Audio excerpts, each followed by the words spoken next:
The Majority Report with Sam Seder, where every day's Casual Friday. That means Monday is Casual Monday, Tuesday, Casual Tuesday, Wednesday, Casual Hump Day, Thursday, Casual Thurs, that's what we call it, and Friday, Casual Shabbat. The Majority Report with Sam Seder.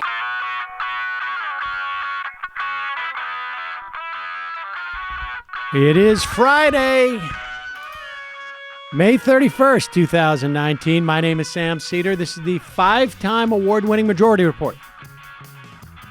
We are broadcasting live steps from the industrially ravaged Gowanus Canal in the heartland of America, downtown Brooklyn, USA. On the program today, from the Uber blog Hullabaloo,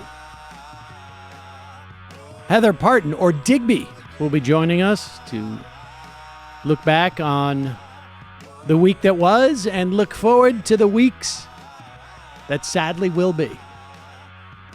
Also on the program today, I think, Judy Gold will be joining us to provide for us a primal scream of sorts as we deal with the daily nightmare that is this political era. Also on the program today, I think we're going to have a call-in to Michael Brooks at his silent retreat. Yes, very likely happening. And Donald Trump announces he will institute a 5% tariff on Mexico until they do something. And if they don't do it, he's going to increase it 5% by every month up to a maximum of 25% of every one of the products that makes up 14% of our imports as it enters into this country. Meanwhile, hundreds of immigrant minors are being held beyond their legal limits at our border. More than a dozen online charter schools shut down in California, facing criminal indictments. Speaking of criminal, Fisher-Price sold deadly baby sleepers for years without ever having tested their safety. Of course they did. Yep. Well, all those babies can just decide to get a sleeper at a different place, according to our market principles. How do you say caveat emptor in baby talk? Right. North Korean envoy reportedly executed over the Trump-Kim summit. And that feeling when your global editor-in-chief turns out to be not so global. Nevada governor vetoes national popular vote bill. Why, I don't know. And some bipartisanship you'll like.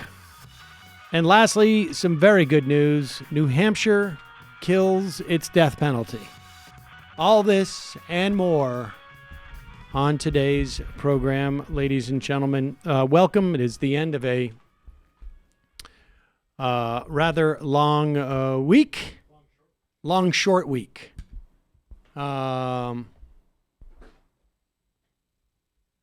And glad you could join us. We're anticipating a lot of fun today.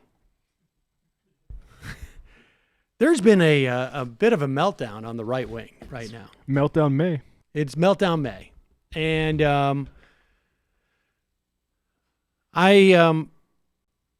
I like to think that I play a little part of it. You know, I think there are sometimes moments probably where I certainly dedicate too much time to this. But then again, you know, I've been doing this now for 15 years and have been and becoming, you know, more and more clear with where I have influence and where I do not have influence. And not so great with necessarily exerting a proportionate amount of effort based upon what I know will be the return in these things. But with that said, I do think it is important for one to be able to assess one's skills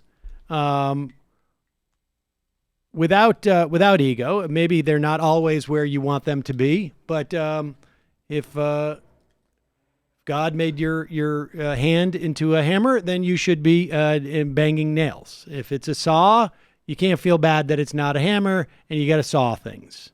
There's no romance to being proportionate about everything. Right. Well, there's no romance to that, but it's also like, sometimes you have to look yourself in the mirror and say, like, look, I'm not going to, I'm not Noam Chomsky. I'm not Howard Zinn. But I'm pretty good at driving some people crazy on Twitter. And you know what? You do look like Noam Chomsky when he was your age. So. Well, that may be enough. But the point is that, my skill set is what it is. And so sometimes I feel like, well, if not me, then whom? Back in the day, I used to get into some pretty good Twitter fights with Breitbart. And I always felt like I got under his skin quite a bit. And I thought that was healthy for me to do. I think it was healthy for the world. I'm not going to take responsibility for his heart giving out on a walk, but and like I say, I don't. I don't say I don't wish ill on people. I do wish ill on some people, but it's not a function of like Andrew Breitbart might have been a very nice dad and a very nice husband, and very nice friend to people, and I don't blame them mourning his loss, but I only knew him through his public work, which I thought was extremely detrimental. In fact, I would say we're still feeling a lot of that detrimental impact. Things like the destruction of Acorn, for instance, and other things. But and so to the extent that I can be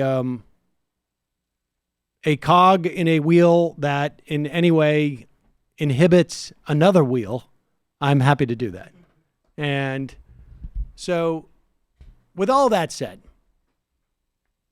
let's talk about Steven Crowder, who, as you know, and I have said this before, I have not ever released any evidence of this. I am quite confident about the evidence that I have. I believe it's sitting in Matt's computer.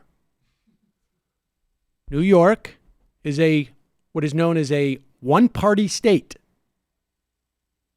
And in one-party states, you are allowed to record a conversation as long as one of the parties on the line is aware of it. I mention this because originally when I accepted the invitation to go to Politicon, I had conversations with people associated with that event wherein I was supposed to have a debate with Steven Crowder. And then at one point, I was told, and this is a quote, he got cold feet. And then there was other information that was provided to me that I thought was pretty funny about like who his management is, but that's not important. But Steven Crowder has millions of followers on YouTube. Might be a couple. I mean, he has a massive show. He has a beautiful studio. He makes, I would imagine, a considerable amount of money. 3.8 million subscribers. Yes. I mean, that's pretty stunning. That's pretty stunning. That's so bad. The Young Turks have a business model. I think they have 2 million subscribers, right? Or maybe they have 5. I don't know. Somewhere around there. But nevertheless, they have a huge enterprise. He has 4 or 5 guys in a room. And so he's doing quite well for himself. And much of his appeal to his audience, I imagine if we looked at the demographics of the audience, they'd be quite young. young enough that they never occur to them to say like, hey, how come when you're going out to debate politics, you're always doing it with freshmen in college as opposed to like adults who might have had more time to think about these things? His audience doesn't seem to care. And so I wanted to debate Crowder, and he wouldn't do it. And much of his shtick is basically what you would see if you were in junior high, I think. Maybe even like 6th or 7th grade, middle school. And he does it unabashedly, and I do mean bashedly. On his thing, it's, what was it? Che Guevara's a fag. And this and that. Socialism is for fags. Socialism is for fags. High-level ideas. Here's the thing. When we do Ken and Ken, when Mike and I do that parody show, we talk like that because we're parroting and we're being ironic. I mean, some people could say like, well, you still shouldn't say that because it's whatever. I mean, I think there's an argument to that, but whatever. There's no irony in what he's doing. He is literally calling people gay and fags and making these jokes with the premise is that it's, like gross and funny or stupid or what, I don't know. Unchristian. It's almost like an unchristian. It's almost like I feel like at one point in my life, I understood the concept of this joke. Maybe I'm just too old or maybe the times have changed or something like this, but like. No, Sam, some people are gay and that's funny. I watch this and I can't, it's hard for me to wrap my brain around a grown man doing this stuff on a daily basis. Like you got to come in, you got to do it. And so this compilation came out from a tweet thread from that guy who does explainers on Vox. I can't remember his name. Carlos Maza. And apparently, which I didn't know, Crowder rides Carlos Maza in the same way that we ride like, Crowder or like Dave Rubin or these guys, except for I don't go like, I don't make fun of the fact that Dave Rubin's gay. Yeah. It just doesn't even occur to me. Crowder, I don't make fun of the fact that he is, I don't know. All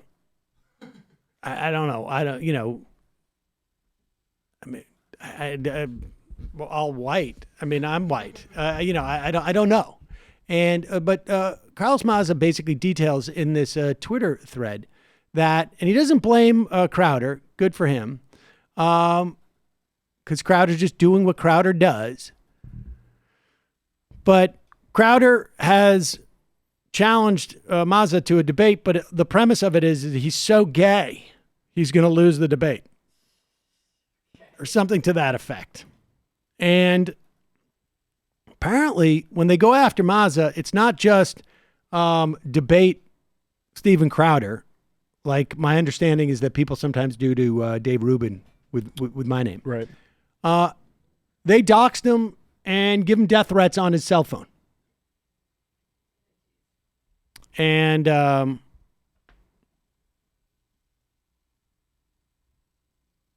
it's creepy. It's creepy. But here is the compilation of Steven Crowder. And so he blames YouTube basically for not policing this in some way. But here's Steven Crowder, a compilation, and it is almost impossible to understand how a grown man could act like this. A grown human being. But here he is. Before we get to the video, with our favorite lispy sprite from Vox. It's ridiculous. It's bonkers. You're being given a free pass as a crappy writer because you're gay. That center line on his little queer graph there. What is Well, that now line? the graph is queer? Violence, filth. Okay, so the little queer can eat his chips all nonchalantly. It's code for rape, Mr. Queer eating chips on the Vox channel. Chip, chip, chip, chip, but you can eat just one, like dicks. This is what Mr. Gay Vox wants to do.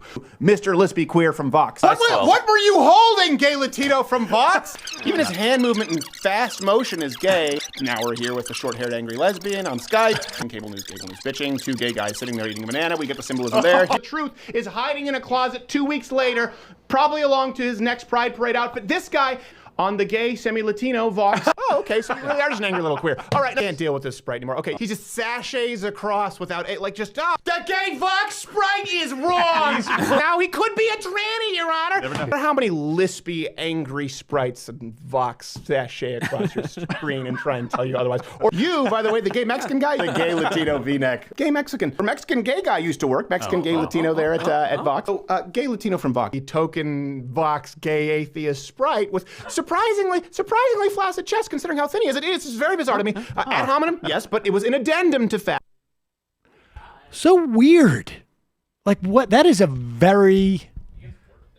He gets very worked up about that stuff. Now, what else he's got? He's got Socialism's for Fags, and then what is his producer's name? His producer's name is Jared, or as they call him, Not Gay Jared. Not Gay Jared. They seem to be very, very concerned about gay people. I mean, and also Crowder likes to dress up in drag like once a month to do an anti-trans video.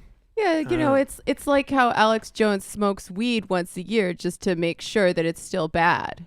It's very, very bad. Right. What is this? This is a bit of Crowder's comedy chops. This is him doing a Bernie Sanders impression. I'd say Bernie Sanders impression because people might not know otherwise. Okay, let's see. I regret to inform you that Steven Crowder will not be at his post hosting this program on Thursday. I will be taking his place as a temporary replacement, and it's a hostile takeover, you filthy sons of bitches. He's doing. It's doing literally Gilbert just Gottfried. Gilbert He's doing Gottfried. Gilbert Gottfried. Well, I mean, it's a good Gilbert Gottfried. It's a little bit weird.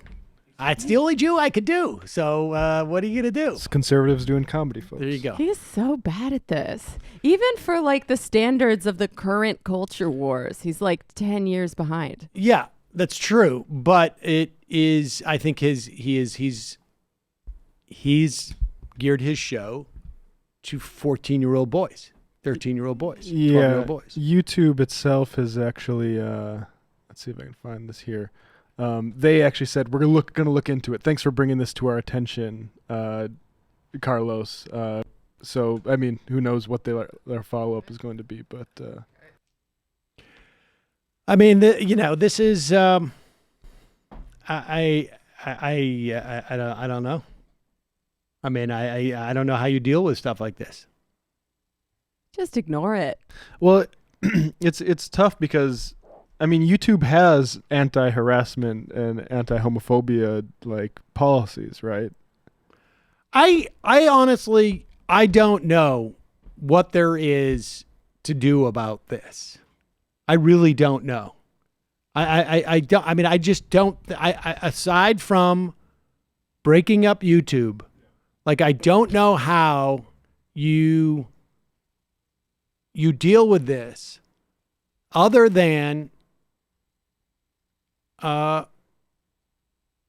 You fight it out on YouTube. Do you know what I mean? Like I just don't know how you deal with this type of thing. If Bill O'Reilly can go on and call Dr. Tiller, a baby killer until Tiller is assassinated. Yeah, but Fox News doesn't care. YouTube might. YouTube might, but I just don't know what. I mean, I think all that YouTube can do, really, is to demonetize. Yeah, that would hurt him. And you simply say, this guy's been involved in stuff that is toxic. And here's the bottom line. The construction of that argument is based specifically on Crowder's content. Right? It's not like I'm not advocating, broadly speaking, that YouTube should do any have any policy that can be applied fairly. There's no such thing. It's got to be if you do stuff that ends up like directly leading in some fashion or another to inspiring people to go after somebody based upon things that are not advertiser friendly, then you get demonetized. I think it's highly problematic. I think we need to we should not have a YouTube that is as large and as powerful as this is. We just simply should not. And there are a myriad of ways in which you make it less powerful, very similar to how you would, in some ways, deplatform Crowder. Now, you're not deplatforming, you just can't make any money off it. And maybe you don't allow links either in the descriptions for his videos. You want to put the videos out, you can do it. I don't know. I'm not recommending this. I actually think that like there's just nothing that you should be doing about this level. I don't think it reaches a level. I think, being childishly homophobic like this, we should be able to push back on it in some respects. And that's easy for me to say. I'm not getting, doxxed and, my phone. I mean, I've been through similar type of things, but it's a problem. But ultimately what we need to do is cut off different revenue streams for YouTube so that it's just not profitable for them to put up anybody. And there's other sites for that. And maybe if they're on different platforms, it's a lot harder to sort of do this type of stuff. But there's a certain inevitability as we democratize media, or we have, basically democratized media, that this is going to happen.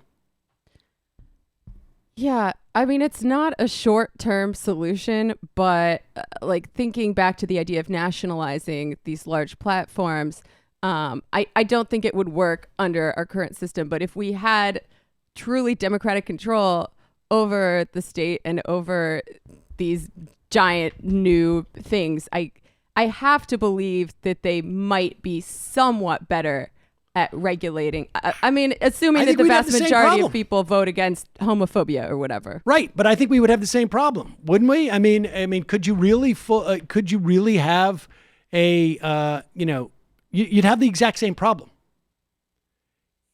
You just can't have one thing that is like this. It's just too problematic. I mean, that's basically what it comes down to. Or I don't know. Maybe there's other ways of configuring it. Like nobody has their own unique channel anymore. That you have some type of like fairness doctrine in the context of the way that people watch them. I don't know. Whatever they do, it's probably not going to be good for the left. It's not going to be good. I think it's just going to be problematic. But all right, we're going to take a break. And when we come back, Digby.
Back.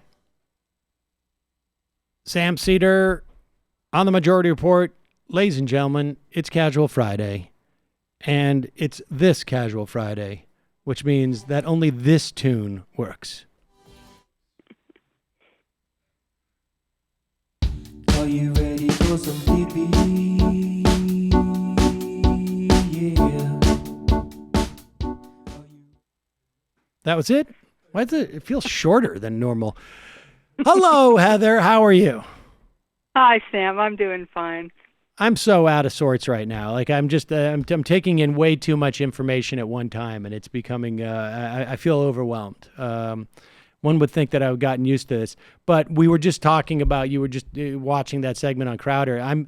I can't tell you how fortunate you've been to be unaware of Steven Crowder for all this time up until now. But I had never heard of him. And I certainly want to apologize for ruining that small part of your life that was untainted. I'm so jealous of you, Digby. Well, it's over now.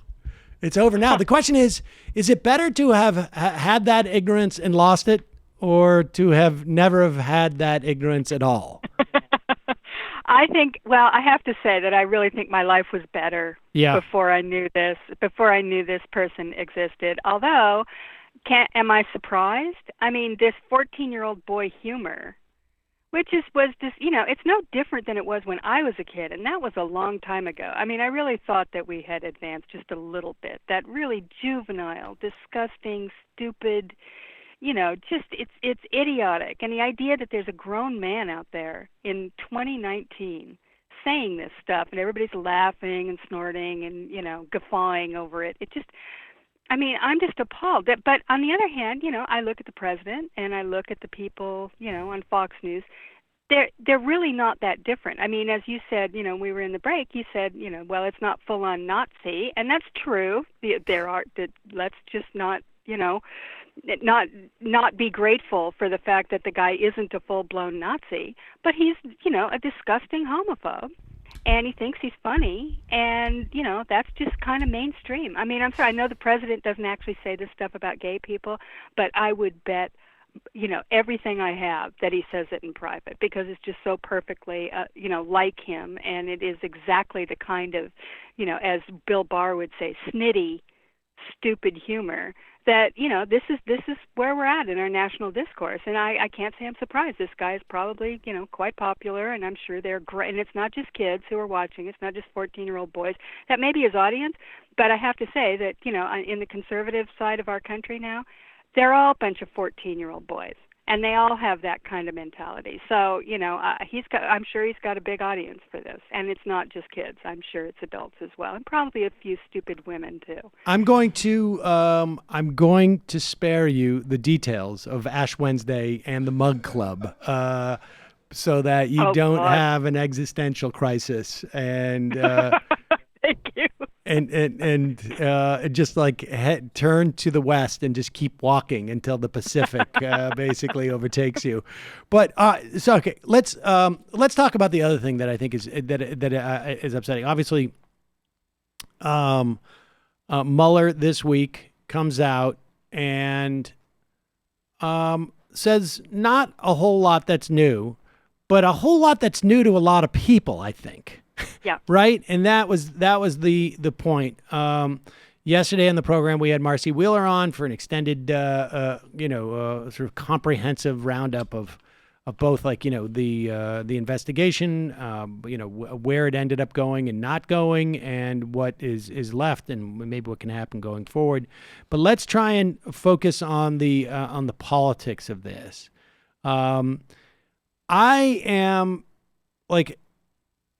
am becoming increasingly concerned at how poorly Nancy Pelosi, frankly, and as far as I know, Chuck Schumer is still alive and still the minority leader in the Senate, but he seems to have completely disappeared. If you told me, oh no, he's been in a fact-finding mission in Siberia for the past 3 weeks, I would have been like, oh, okay, that makes sense. But last night, Nancy Pelosi was on Jimmy Kimmel, if I'm not mistaken, and she said, there's a school of thought that acquittal in the Senate after impeachment means you can't be tried criminally after leaving office. What? Yes, exactly. I'm sure there's a school of thought, but that school is probably in a different country and not well attended and certainly not taught by anybody.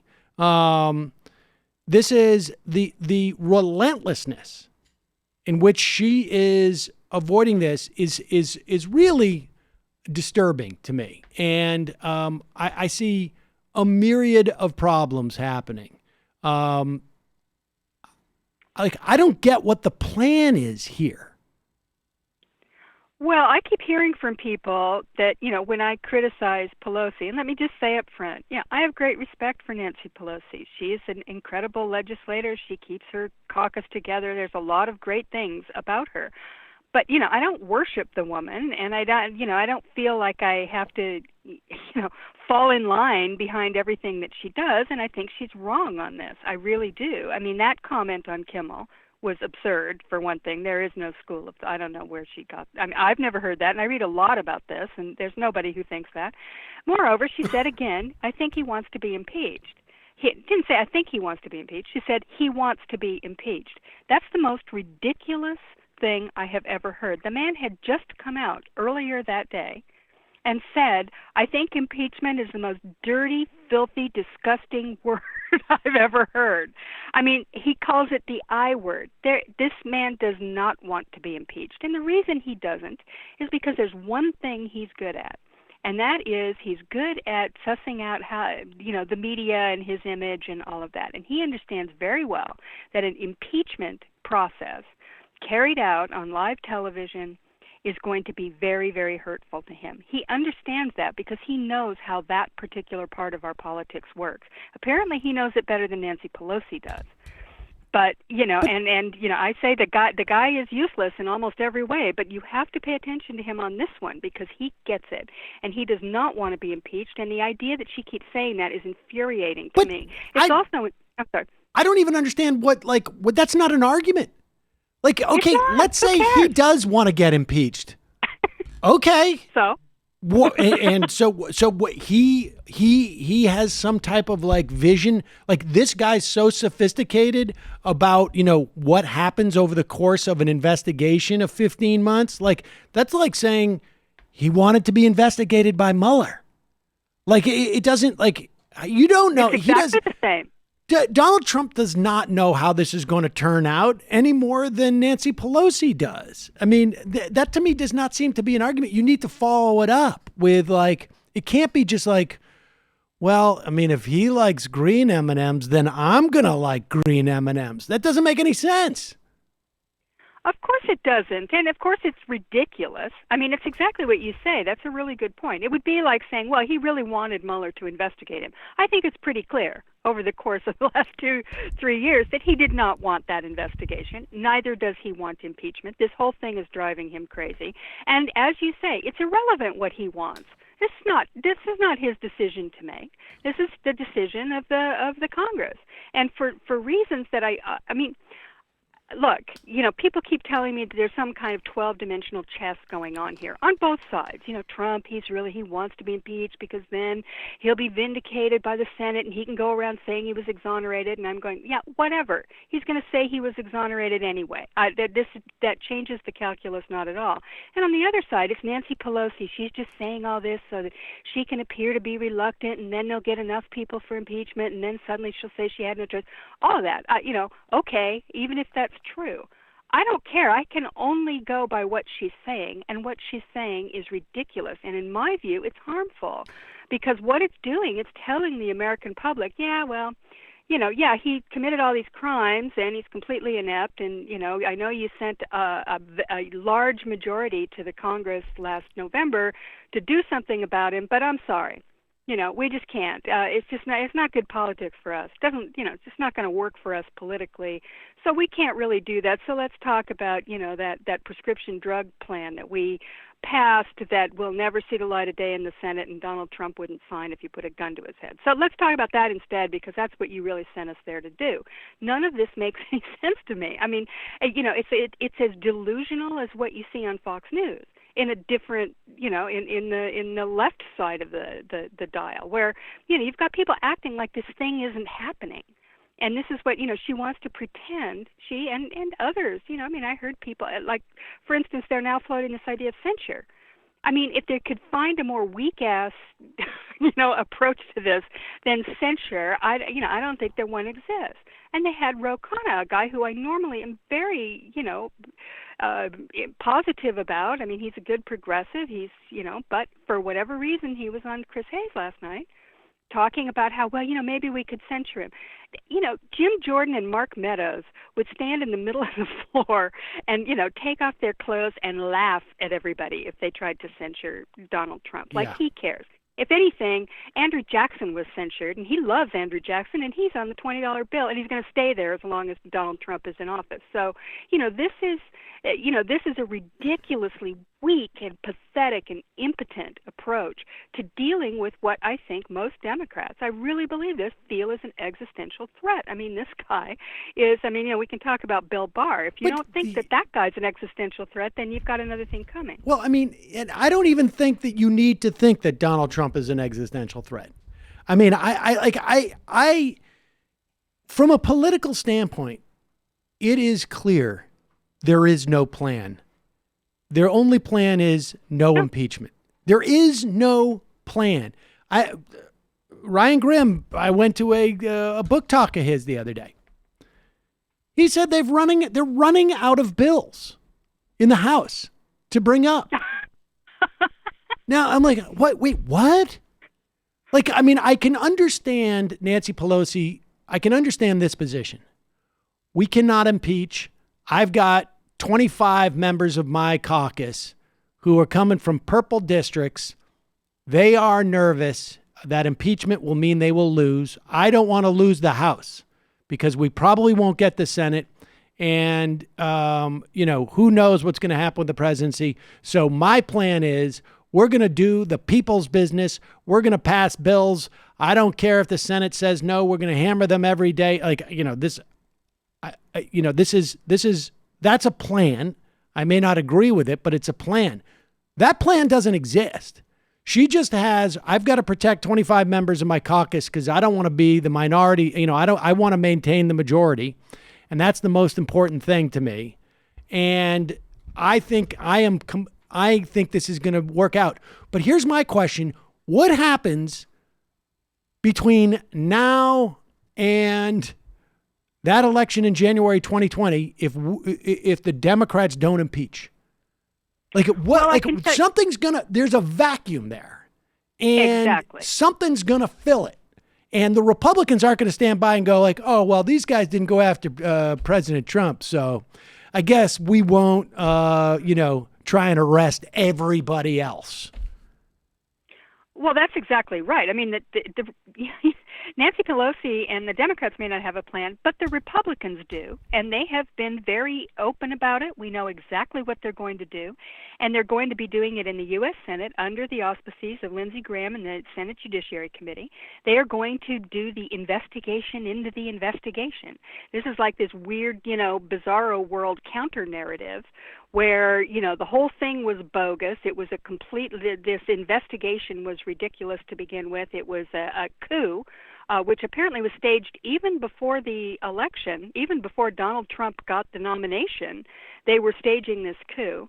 And weirdly enough, they never leaked a word of it, but they went after Hillary Clinton hammer and tong.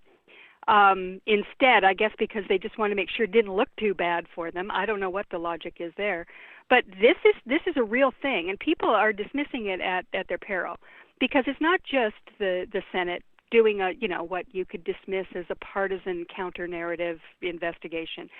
In the hands of the Department of Justice is doing the same thing. William Barr was out there making this case, and he made it just today on CBS, where he raced to the cameras to rebut Robert Mueller's statement on Wednesday, to explain. I mean, he truly, this guy is really malevolent. I mean, I have to say that he scares me almost as much as anybody I've ever seen. I mean, this is a very, very, very slick, malevolent partisan operator. And he's pretending that he's some kind of civil liberties hero from the 1970s, right? That he's this guy who saw the excesses of the FBI and the Department of Justice during the protests and during the Vietnam War, and he just took that really seriously, which just, you can't find any bigger pile of BS than that. Because this guy was, first of all, he covered up the Iran-Contra scandal by, getting H.W. Bush to pardon all the people on Christmas Eve before he went out of office. And even worse than that, he was in office, and I don't think most people know this about Barr. He was in office during the 92 campaign, and he tasked the Arkansas U.S. attorney with digging into Bill Clinton and all the Whitewater stuff and all that while the campaign was still going on. He tasked him with doing it, and the only reason it didn't happen was because the U.S. attorney in Arkansas refused, and he stood up and he wrote a letter to the Department of Justice saying it was completely ridiculous, that he was not going to do it, it was unethical. And so they had to hold back. Well, we know that investigation went on anyway, right? I mean, and it was done by the press and the Arkansas Project and all that other stuff. William Barr was one of the most ruthless partisan operatives ever in the Department of Justice the first time. And he's doing exactly the same thing now. And he's doing it, in this most cynical way possible, saying that, what he said, and this is very dangerous, what he said on CBS this morning, he said, I think the greater threat to our system is resistance to the President of the United States. I'm going, really? I mean, when did that happen? Now, okay, and he used those very words. There's resistance to the President of the United States is the greater threat. Then he was talking about the foreign interference. And so, this is a very, very dangerous guy. So as you say, getting back to the point, there will be a vacuum. There is a vacuum already, as the Democrats seem to be dithering in 100 different directions. They're very clear on what direction they're going in, and that is going to become the story. And you can already see the New York Times and the Washington Post and all the networks are kind of, they're kind of wandering around the fringes of this, bogus scandal, going, there's a little smoke. We need over a story. Here. We need a story. Yeah, they got to fill story. Those hours. And I just want to remind people, the Benghazi thing. Absolutely.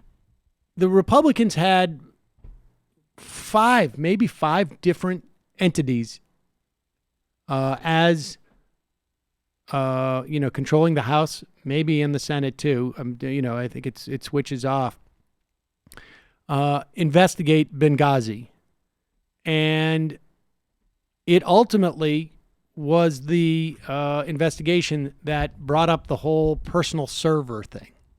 Right. So, exactly. I mean, you don't know when an investigation starts. You just cannot tell where it's what havoc, what benefit it's going to create down the road. And I will say, not only is the overall notion of not pursuing impeachment creating a vacuum, the dithering that you're talking about is also creating, I think, another problematic vacuum, which I don't blame people for, but on 2 or 3 different cable news shows, the proponent of impeachment brought on to talk about it was Rob Reiner. Now, yeah. I love Rob Reiner. I think he's great. But this should not be happening. It should not be Robert De Niro as the voice of impeaching this guy. This is serious stuff.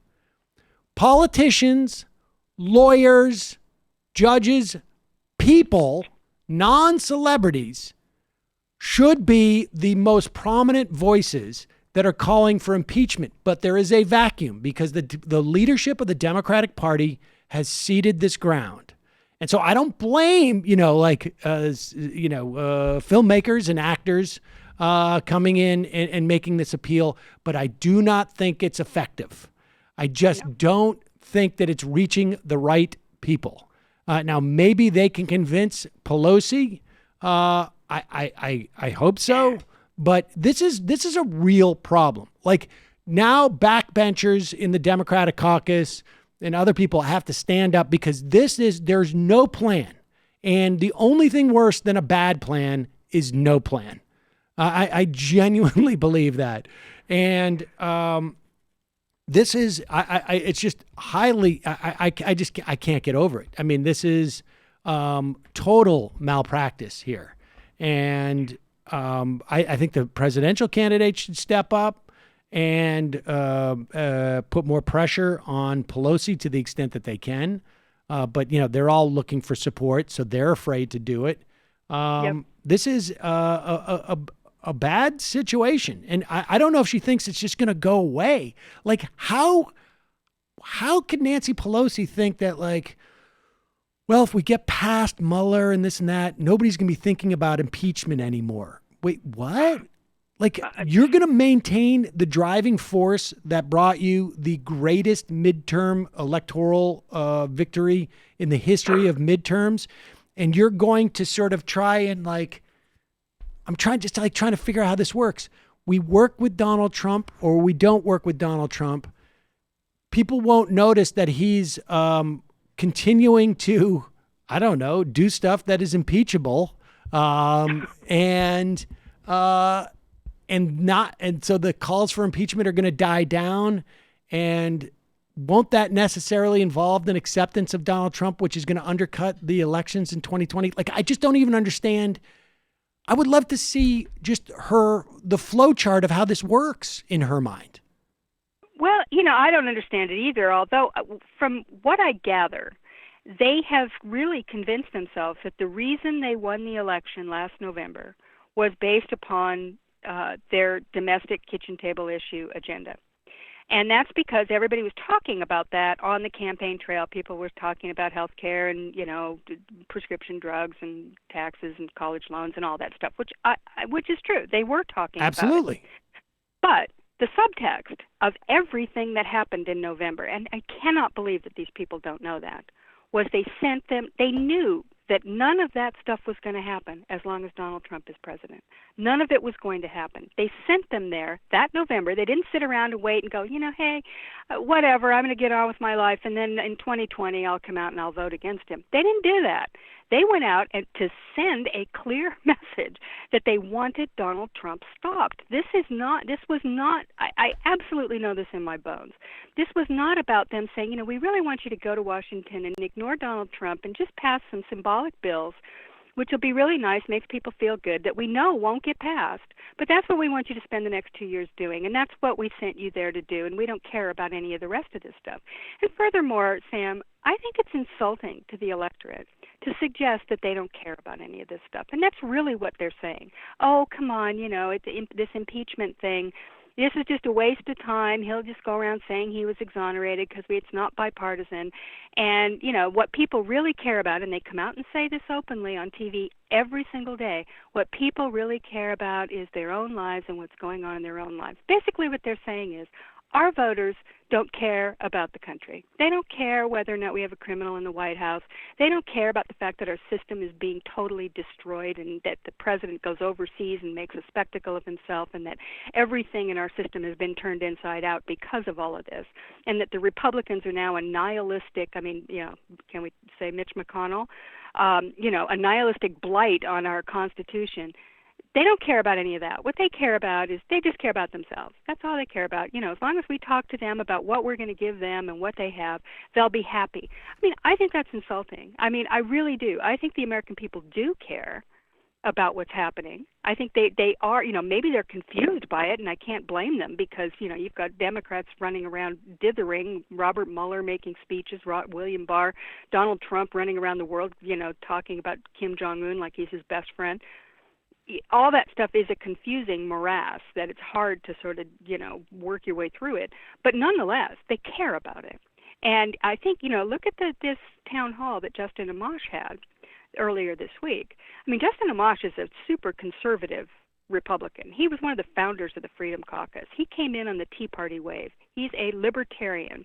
And he ran on all those issues that all those Tea Party guys ran on in 2010. But he's the only one who meant it.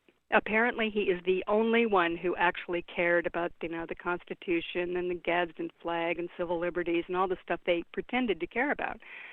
And he went and he came out for impeachment. And by the way, if anybody hasn't read his Twitter feed on impeachment, you should do it because it's really very clarifying. I mean, I think he's ironically one of the best people who has actually explained the Mueller report is a Republican, a very conservative Republican. So there you have it. And he had this town hall, and there were people there, who were obviously, there were Trumpies there. There were sort of, standard, right-wing suburban Republicans. There were Democrats. And he was very well received, and he was well received in a respectful way. They gave him a standing ovation for saying, when someone said that we admire you for the courage of standing up and speaking your mind and telling the truth as you see it. And, I'm looking at that, I'm going, if a conservative Republican can get that, you have to wonder if maybe, some Democrats might try that. The other sort of fascinating thing out of that same town hall was the clip of that woman who said, woman. I had no idea. I've only listened to conservative news, and I had no idea there was anything bad in the Mueller report about Donald Trump at all. And, this goes to show that there is room to educate people. Like I said, Mueller delivered nothing new, but new to a lot of people.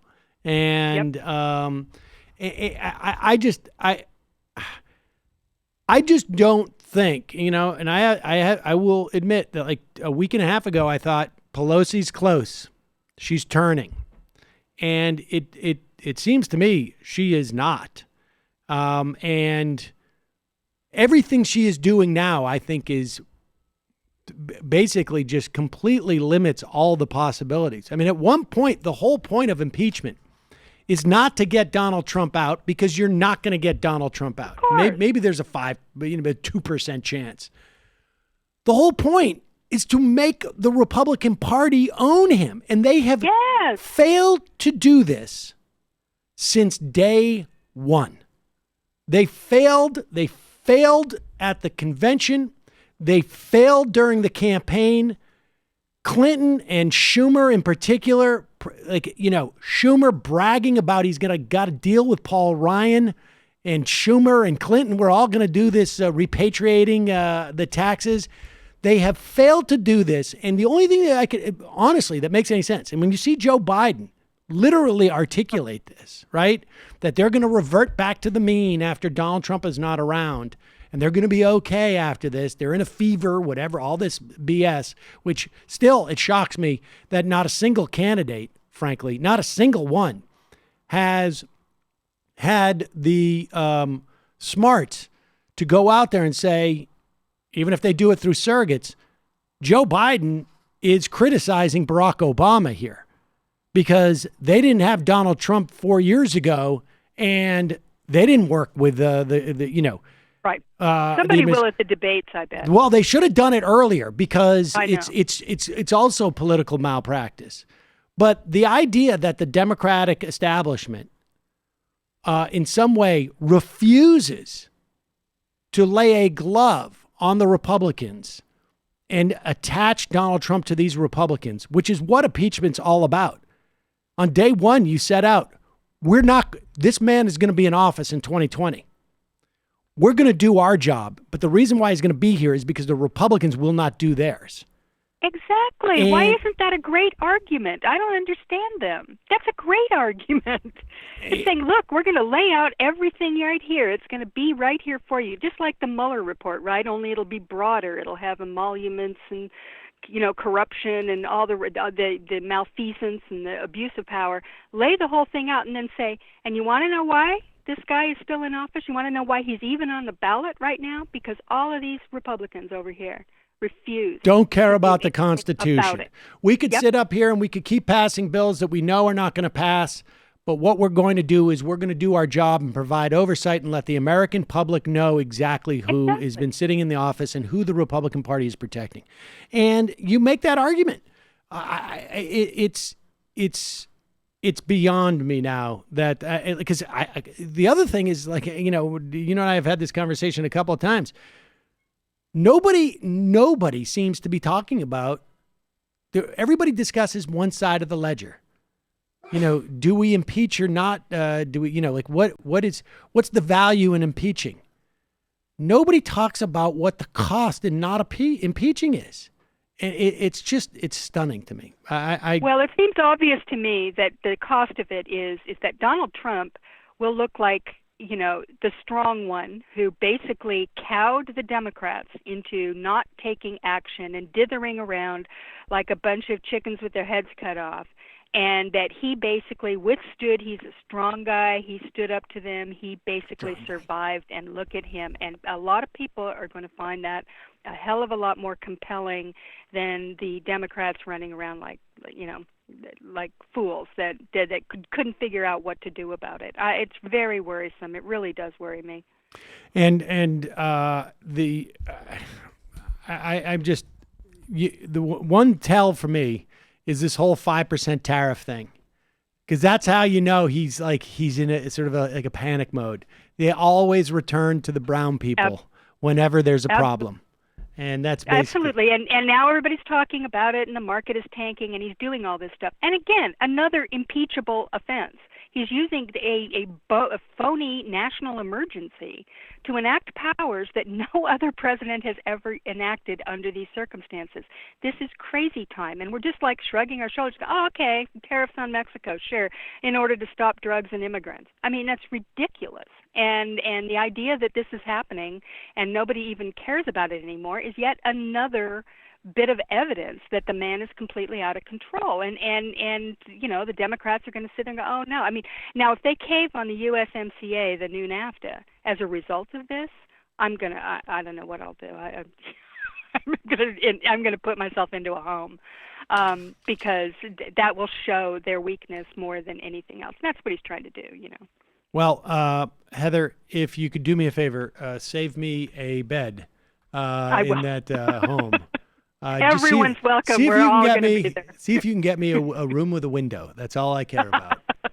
I'll get the reservation in line there. Just a minute. Always a pleasure, with a little asterisk next to it. Absolutely. Thanks for having me, Sam. Have Thanks, a great Heather. weekend, Bye-bye. everybody. All right, I think we got a couple minutes here. Let's call Michael. As you know, Michael is at a retreat where he is it's some type of silent retreat, and we're gonna give him a call, just check on him to see what's up. See if he's. Do we have the Chiron? Are we set? All right, we're setting it up right now. Okay. Let me call.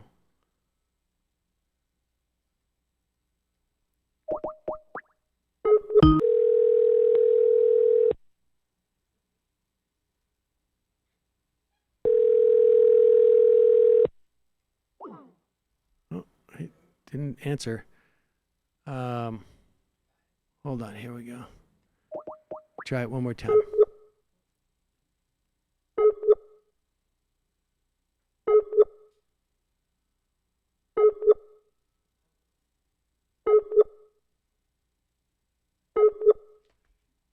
What is going on with our phones here? Oh, here we go. Oh, Michael? Is that you? Michael, I know you're on a silent retreat, so if it's you, just one beep for yes, two beeps for no on your phone. Oh, okay. Hi, Michael. How are you? Are you good? All right. I'm glad to hear that. Well, I should tell you that, let's see, what should I tell Michael? Tell him about Dave. Oh, yeah. Well, you missed Dave Rubin having a total implosion, and it was great. Oh, no, it's true. It is absolutely true. I'm sorry, but it is absolutely true. Dave Rubin had a very difficult time this week. Also, Bernie Sanders came in to the office. Yes. Yes, absolutely. He did. You missed that.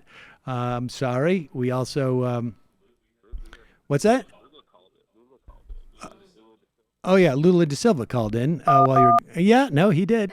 They let him call from prison, and then of course we also HBO show came in and taped the show. Yeah, sorry, buddy. We did mention that you were here. We got your name wrong. We misspelled your name. And I canceled your live Chicago show. I'm sorry, but I just, we had a misplaced call. And what else can I tell you? Oh, we've been sponsored by Nike on this show, so we can't wear any more Adidas stuff. I'm sorry. Well, yes, it's true. I'm sorry. No is not the proper response there. The answer is yes, it's true. So I'm sorry, but what else can I tell you? That's about it. We were having a great time in your absence, and don't know if you're going to be back, but let's face it. I mean, things are going great here, so take your time. And anything you want to say?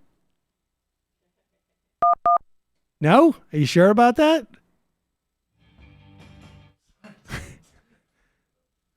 You played some music? You playing some outro music? All right. Well, Michael, great talking to you, as always. Appreciate it. Bye-bye. Okay. All right. Hung up on Michael. All right. We're going to take a quick break. We'll call Judy Gold.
Yes, ladies and gentlemen, every now and then on a Friday, we get super lucky, and we have the opportunity to play this song. Level-headed. Fuck you! Calm, cool, and collected. I have a bigger penis than him. Judy Gold is on the line to keep us all connected. What the fuck is the matter with him? A steady hand to guide us. She'll keep us calm and carry on. No fucking way! Too bad Jimmy Reefer Cook didn't find her worthy of a song. Well, Judy Gold. And he's such a fucking penis head liar. I'm not kidding. That's the president of the United States. That's the president. What the fuck? Okay. Like this guy, all right. Judy? I can't even, like, okay, can we, yeah, what were you going to say? Sorry. How are you? I'm great. You know, like, I think everything, you know, I think that when someone basically comes out and says, look, I am telling you right now, this guy's a fucking lying piece of shit who is ruining our, like, I'll do the subtext of that fucking Mueller, what was it? A speech? Whatever press the fuck conference. it was. Press conference, yeah. Okay, press conference. I can't even think anymore, okay? Basically saying, hey, I just want you to know I'm Robert Mueller. I'm really honest. I'm a public servant. I'm really smart. I just, you know, I'm so proud to be American. This guy's a fucking asshole. This guy's a fucking liar. He should get the fuck taken out of office right now. Impeach him. I'm telling you right now, he committed crimes. This stupid fucking law is presented, and I'm so good. I'm going to totally go by the rules. Get him the fuck out now. Okay, that's basically what he said. And then we have to hear, well, we have to get more information. And, I don't know the I word. The I word. If I hear the fucking I word one more time, that motherfucking lying piece of shit. Hello? Hello? I can't. And he's like, he's just, what more do you need? What more do you need? And Barr, I want to fucking I want to grab him by the jowls and fucking, ugh. Hello? Hello?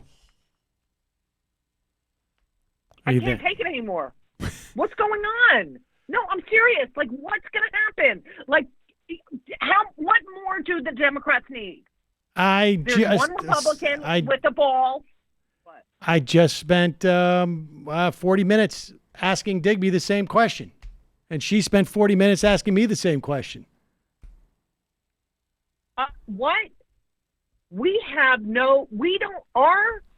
The Democrat scrotal sack, okay, has not dropped, okay? I don't know what that... It needs to drop. I don't even know what that means, but whatever, the balls. The balls have not dropped. They haven't. Is anyone, he covered John McCain's name. Like, that is mental. It is mental. It is fucking psychotic and mental, baby, toddler, jealous.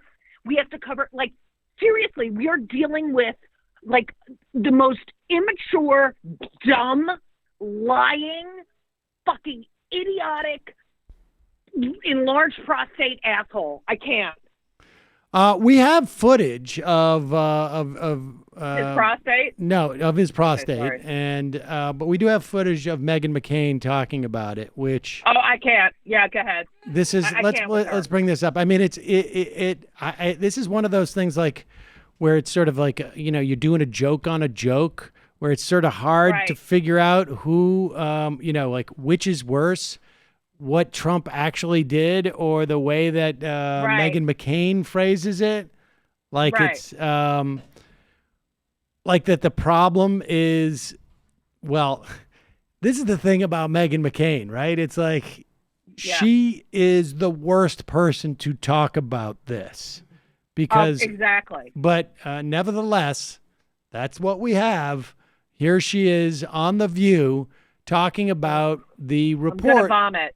And we should say Donald Trump has addressed this and said he didn't know about it, but he hated John McCain, so people who worked for him knew about it, so they did it on his behalf. But he still, even when he said I had no idea about it, he prefaced that with I hate him. Right. He prefaced his statement about it with, oh, by the way, I do fucking hate him, but I didn't know about that, which is basically say I knew about it and I fucking hate him. That's fuck him. Go ahead, Megan. Here we go. The White House apparently emailed Navy officials telling them to hide the name of the USS John McCain warship. Now, you know who's denying he knew anything about it, but he does say that whoever made the order was well-meaning since they knew he wasn't a fan of John McCain. Hey, McCain. You want to take this one? Yeah, thank you for letting us do this topic first, because I just want to get this out of the way. Sure. First and foremost, I had journalists emailing me all Memorial Day about this, asking me, just sort of giving me a heads up this was happening. So the idea that people didn't know is ridiculous. They're journalists I trust. Yeah.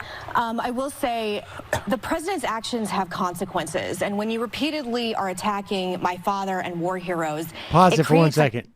They don't have any concept. What are you talking about? He has no consequence. He's got that fucking turtle and that fucking what kind of dog has the jowls? What's the fucking dog with the jowls? I don't know. A bloodhound, bulldog. Bloodhound, fucking Barr, bloodhound Barr.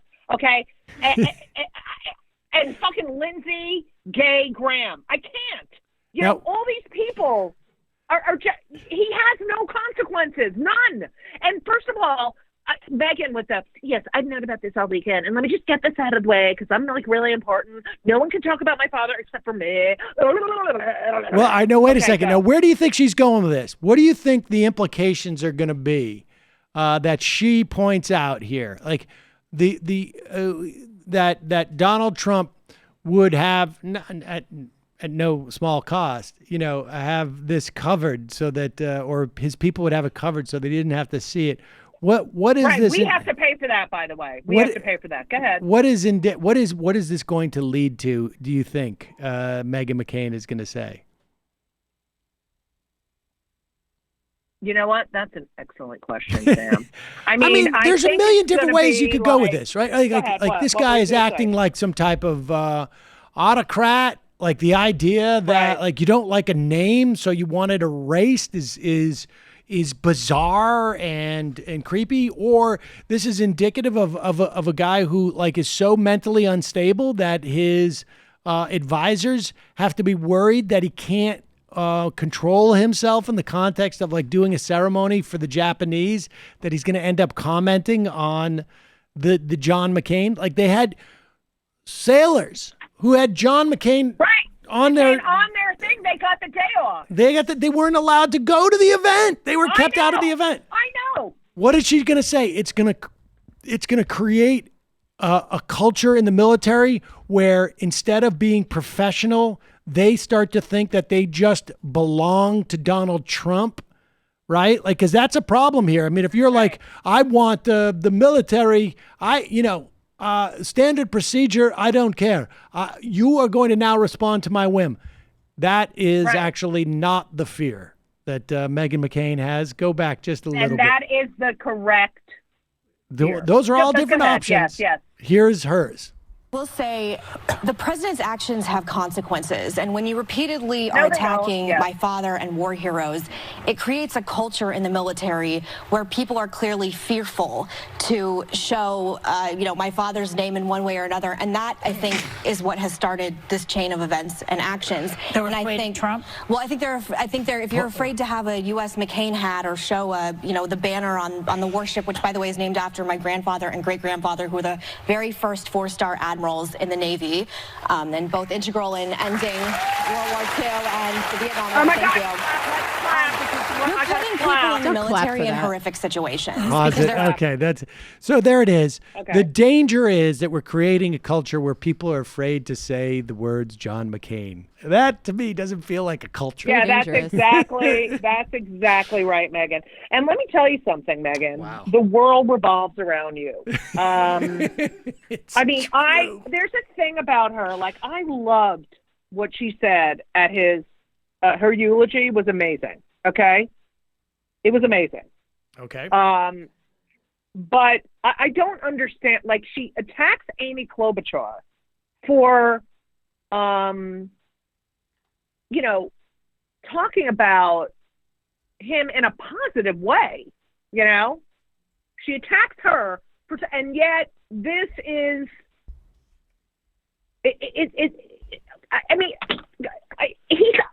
Do you understand that the guy is a fucking mental case? Like, I don't even know what to say. It's so annoying. I can't fucking believe they had to drape. It is so fucking. It's nursery school. It's nuts. Hey, Judy. It's crazy. It's crazy. Yes, go ahead. What do you think about this drinking game? Every time that Meghan McCain says, my father, right, we all take a sip of arsenic. I think we'd be dead, like literally in under a minute. It's a pretty disturbing time, isn't it? It's been like this for quite a while. Oh, your music's coming through. I just like the guy. Like, okay, let's not even talk about the lying and the fucking, the no collusion bullshit and Putin and China and Kim Jong-un. Let's forget all of that and only deal with his mental health. He should have been out. He should be out. He's lied. How many fucking thousands? Well, he's not. I mean, that even if there's impeachment, he's not going anywhere. Right. I understand. I think we know that. I don't think other people know that. What do you mean by that? I think we know that he's not going to go anywhere. But I don't think people who don't follow politics that. I think they think, like Nixon, who resigned, that they got kicked out. Like Clinton. This is the other fucking thing I want to say, okay? This whole idea, like, Clinton was more popular after he was impeached, and we don't want to have that. Yeah, he was more popular because it was about a fucking blowjob. It was about fucking sex in the office with a consenting adult getting fucked. It was about getting fucked. That's what it was about. They all wish they could get fucked, and they all felt sorry for him, like, oh, I mean, yeah, this was bad, but, at least you got a fucking, blowjob, okay? That's why he was more popular, because they were like, oh, he's a guy, he needed to get fucked, okay? That's it. This is about our democracy, our constitution. And if I hear constitutional crisis one more fucking time, in a constitutional crisis. We're in a fucking crisis. Period. Constitutional fucking whatever. The earth is fucking going on fire, okay? There's global warming. This guy is like a dictator.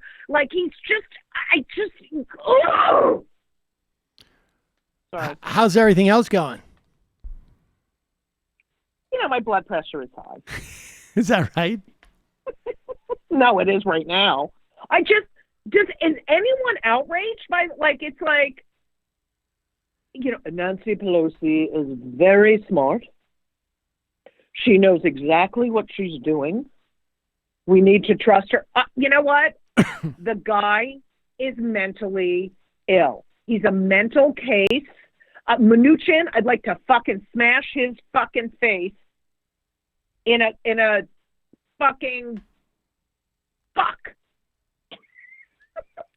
I hate Steve Mnuchin is such a dick, isn't he? He's yes. just that oh yeah, no, yeah, we're not gonna do that. No, we're not doing that. Listen, yeah, someone should suffocate him with $20 bills shove them down his throat. You're speaking metaphorically, right? Yeah. Metaphorically. Metaphorically. Yeah, I don't want to get in trouble. Right. So anyone else, let me ask you a question. Anyone else behaved like him, like Trump, would they still have their job? Go. No, of course not. Of course not. Okay. If Trump was a Democrat, he wouldn't have his job. Right. If any Democrat behaved like he did, what would they be doing? They would be talking about him in the past tense. Right. It's already gone. It's not right. Someone's got to stick up. We got the guy from Michigan. Someone else has got to fucking. I just want to contemplate this. The idea that Justin Amash is going to end up running on his calls for impeachment and perhaps winning in his district. You got Democrats who are going to vote for him. And yet Democrats won't do that. What's really going to drive me nuts is when Susan Collin comes out for impeachment, and that's the way that she gets reelected. Oh, I know. Yep. Well, I thought that his behavior was very bad. So I am actually going to support his impeachment, and I want him out. We need better leadership. So, Judy, did you take a vacation at all over the past couple months? Did you get a chance to? No, I'm writing a book. So I have to finish my book. It's on freedom of speech. Is it really? And yeah. It's called Yes I Can Say That. Fuck you if you can't take a joke. It's for HarperCollins. Really? So I've been working on that. Yes, Sam. I'm an author almost. So this is now. So let's talk about Nick DiPaolo. Yes, go ahead. Did you see the little his cover for his new album? No, let me look at it. Oh, you didn't? How did you miss all this? Because all I do is write all day. Well, I mean, this is right up your alley. Murdered Black Lives. Oh yeah, look at that. All right, yeah. Now, That's him. That's totally him. I don't think Nick should be arrested for this, but Absolutely not. no, of course not. You know what? Freedom of speech. Right. Well, Look, you're going. Oh, Nick DiPaolo. Should I listen to his album? Oh wow, he's flipping off these protesters. I don't think I'm going to really like. I'm going to like. Oh, that guy was killed. So, and he's giving him the finger. Okay, so that's his choice. Like, you can't shut anyone. If you shut one person up, you shut everyone up. Okay, but so let me ask you this. Let me ask you this, because I don't know the premise of your book, but do you think that there are comedians out there who are being shut down any differently than what you've just said? Yes. Mm-hmm. I think there are. That Ahmed. Who's that? Wait, I don't know that one. So he went on stage in Florida. He's Egypt. He was born in Egypt. He got at a club in Florida in Naples, and he has a joke where he's like, "Oh, Middle Eastern, any other Middle Eastern people here? Some people clap." He's like, "Well, that's cool. A bunch of Middle Eastern people are here, but it only takes one of us to tell a joke." Okay. And then he says, right. And then he says, but lock the, I would lock the doors, something like that. Some guy in the audience calls 911. Calls 911? Yes. And they come the next night before his show. He calls 911 saying that this guy was, Ahmed was trying to start a terrorist cell. What? Oh my God, it's ridiculous. And did they stop the show?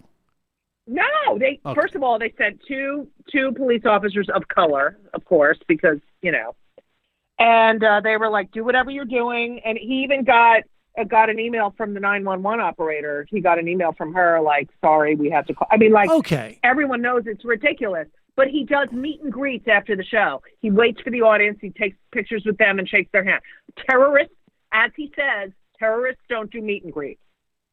So, okay. So, all right. So we're not really, but he's not being shut down. Like, I mean, obviously, I think that guy in the audience is a lunatic. Right.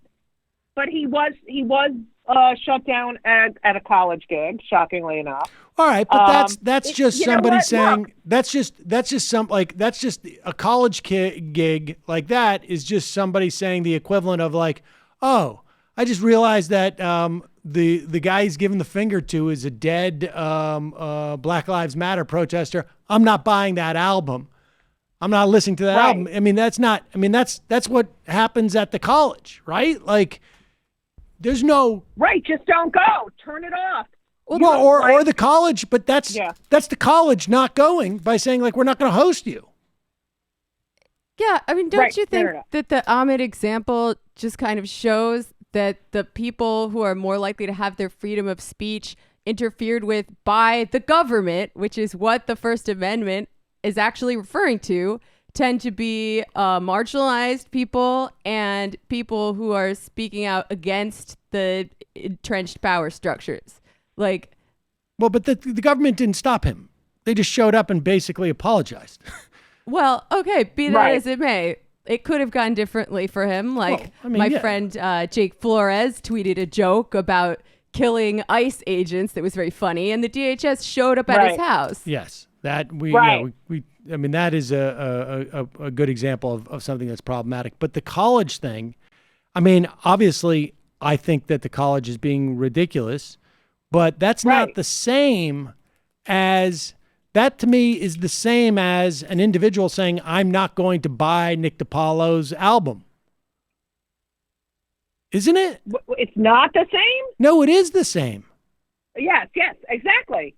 Listen, here's the deal. It's all about power. I've learned a lot researching for this book. It is all about power. Yes. Freedom of speech is, the First Amendment. The people who are in power, like Trump, can say whatever the fuck he wants because he has the power to do it. It's I talked to Ira Glass. They wanted to shut up Malcolm X. They want to shut up people who are telling the truth. They wanted to shut up Lenny Bruce. anyone who's telling the truth and doesn't have the power that, you know, these law enforcement people have, or they want to shut them up. They want to shut up comedians. Nick DiPaolo is very obviously a conservative. He's got, you know, he is who he is. He represents a certain kind of person, and he happens to be a comedian, and his comedy is through that point of view. And if you don't like it, don't watch it, don't buy the album, and just, you can say, oh, you're an asshole, but that's it.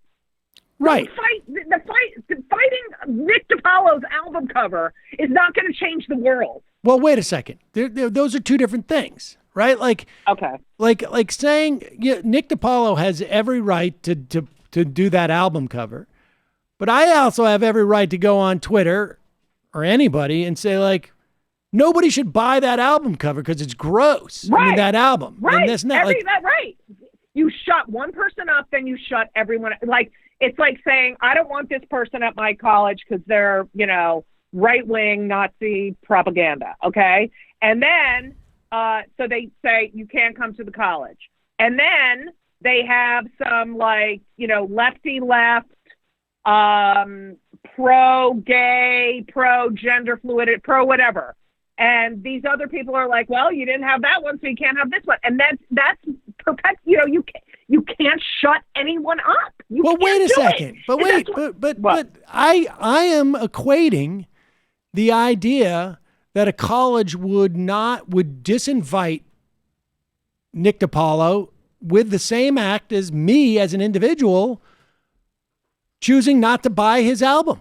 Like, the college is not saying you can't. It's exactly the same thing. Right. Yeah, it's a private college. I'm just saying, if that private college, if it's a private thing, if it's, you know, right. If that college says, no, you can't come here, you know, we don't want you. Okay. Right.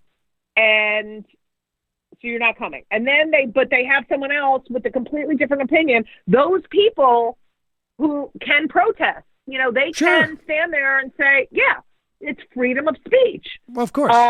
The college has the right to say, like, you know what, we feel more comfortable with this perspective than the other. Right. And so we're going to. If it's a private college. If it's a private college. Right.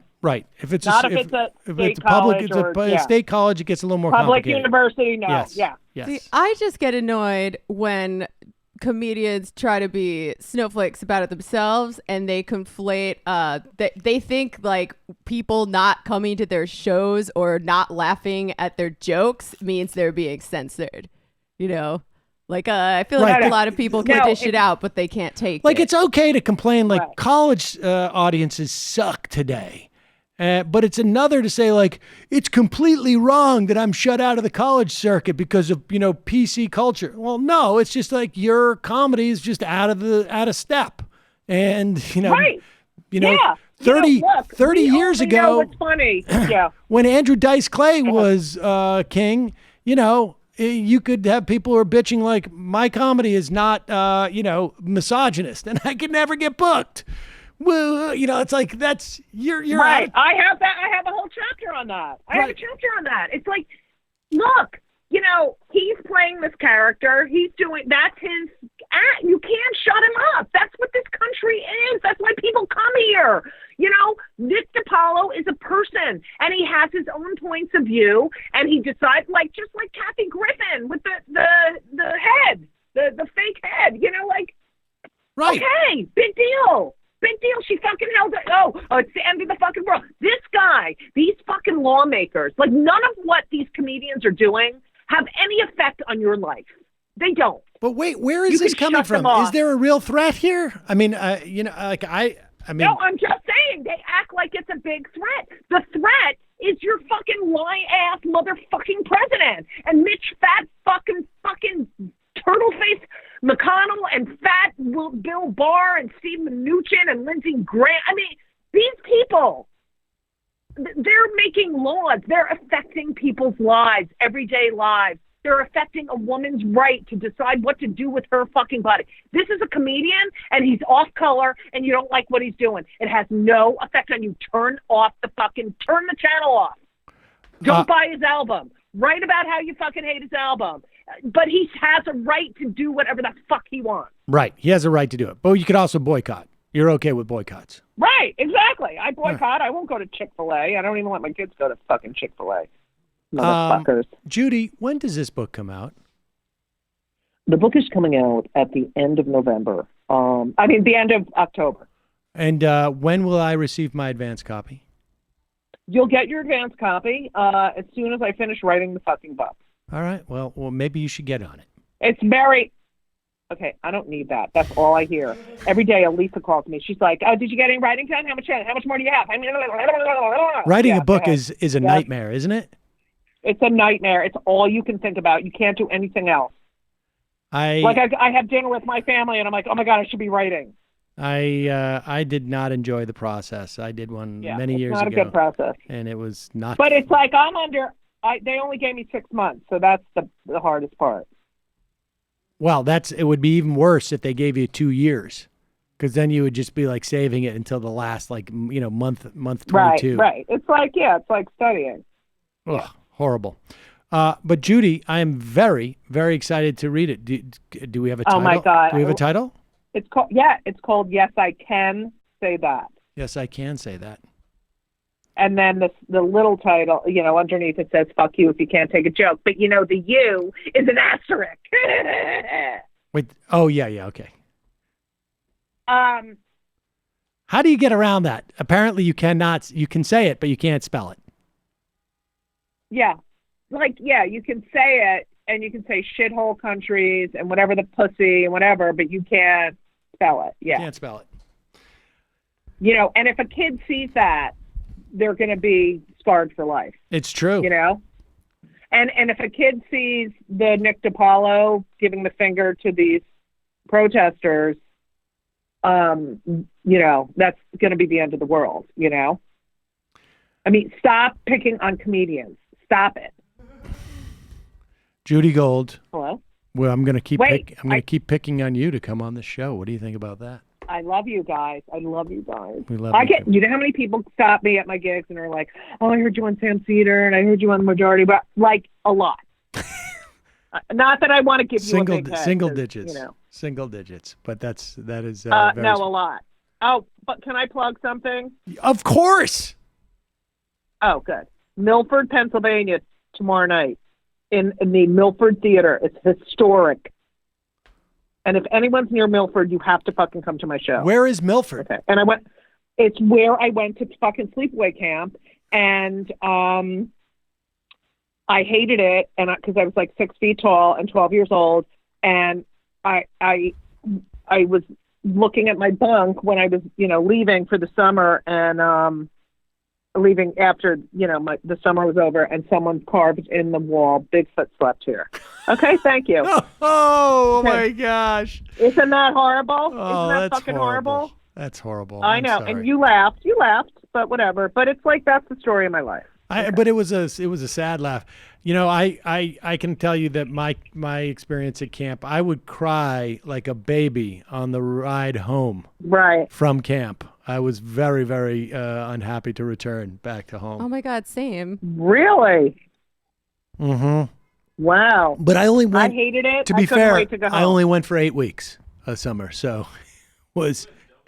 Oh yeah. Yeah, that's my kids. They loved it. I was like, oh my God, this is the fucking greatest. Nope. I loved camp. Everyone's so happy. much.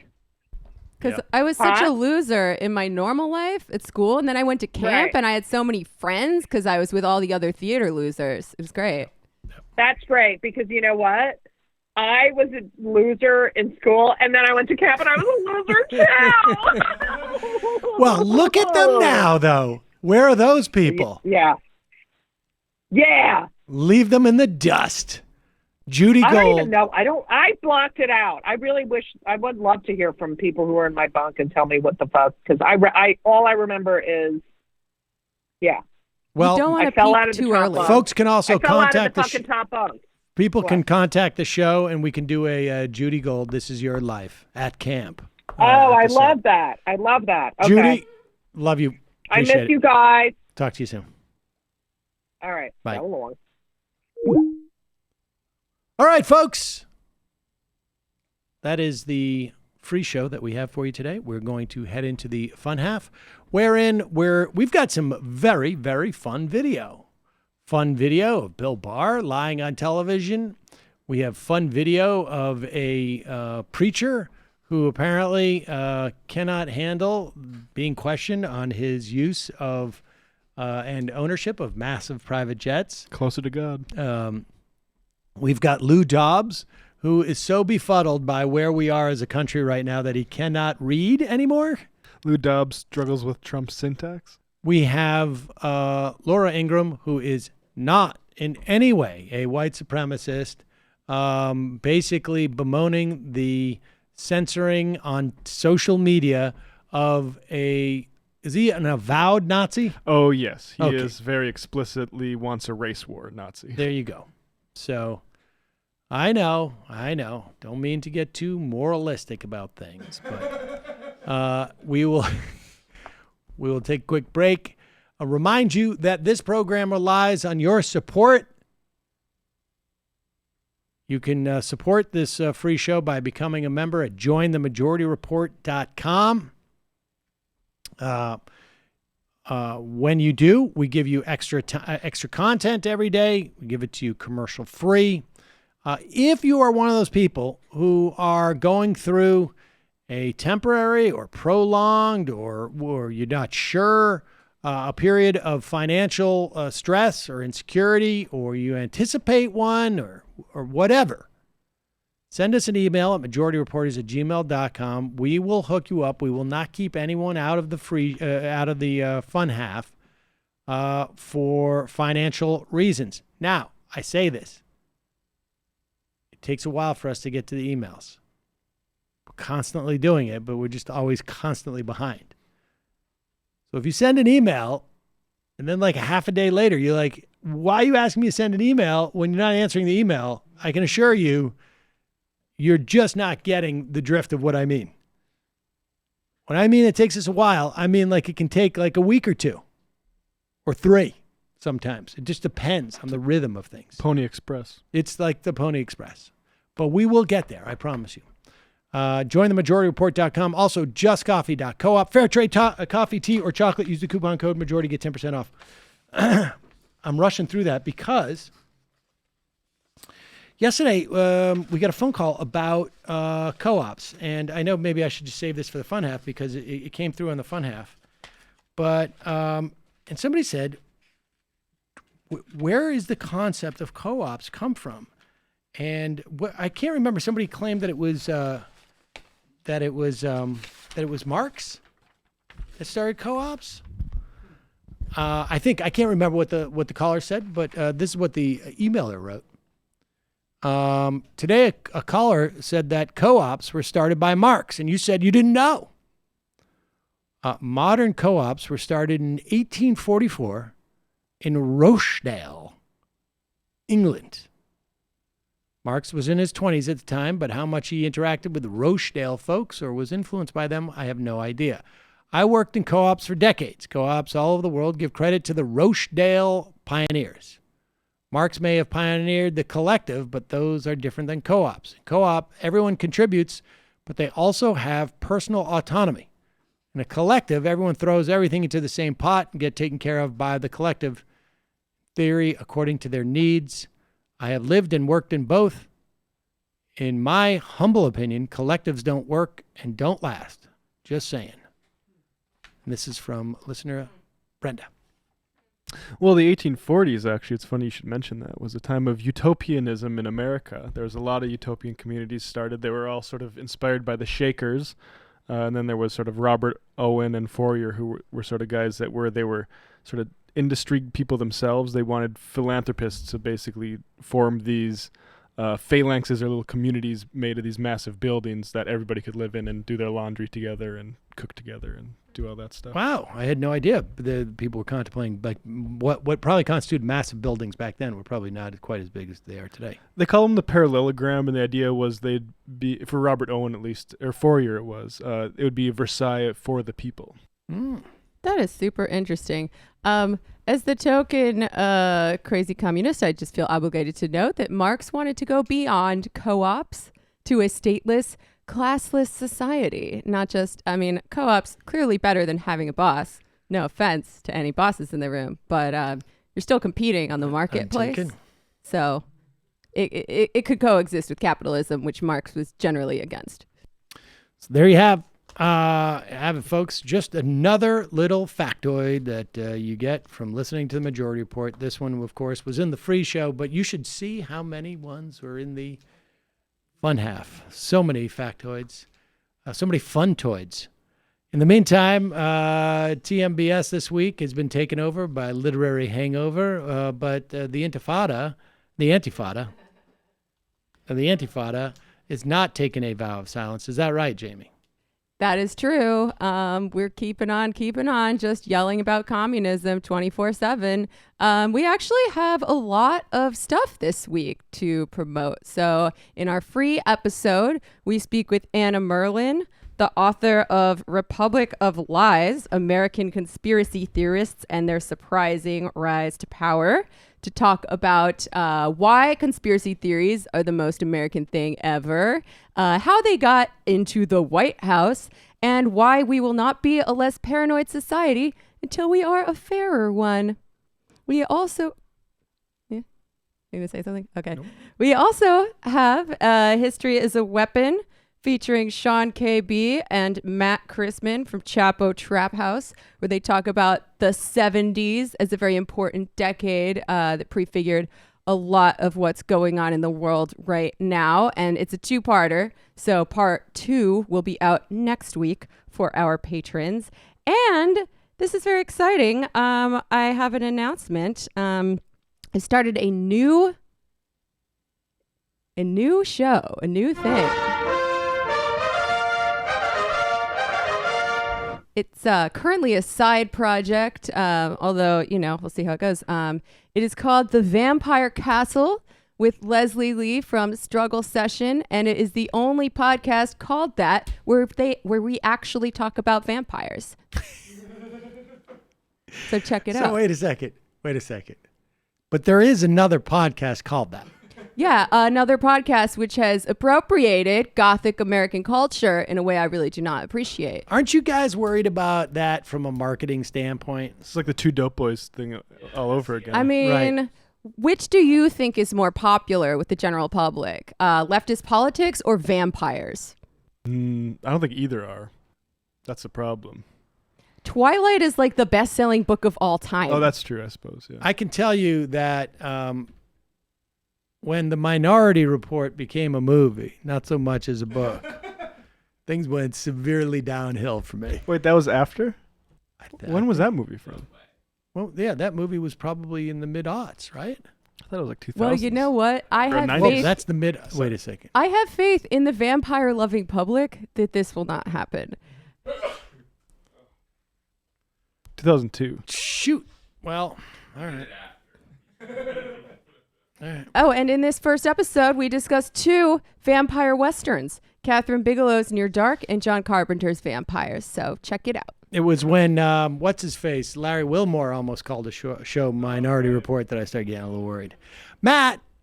Yeah, like I said. There's so many literary hangovers out there, but yours is the one that actually talks about books. I think mine's the only one, actually. And it's the only one that talks about books. And it talks about Margaret Fuller. If you don't know who she is, you should be ashamed, as I was when I figured out what her life and work was. So check out the most recent episode. This weekend, recording a new 4 members only edition of Orweller, where we talk about George Orwell's essay, Such Were the Joys, on his time at a preparatory school, and how they sort of beat him for bedwetting, how he realized that he was there because he was an investment for prestige and scholarship money for the school and not necessarily there for an education. So a lot of interesting things, but it's also very libelous, and he basically lied about a lot of people, so it wasn't published in his lifetime. But that we'll be covering that, we'll be recording this weekend. It sounds like an app, Orweller. See you in the fun app.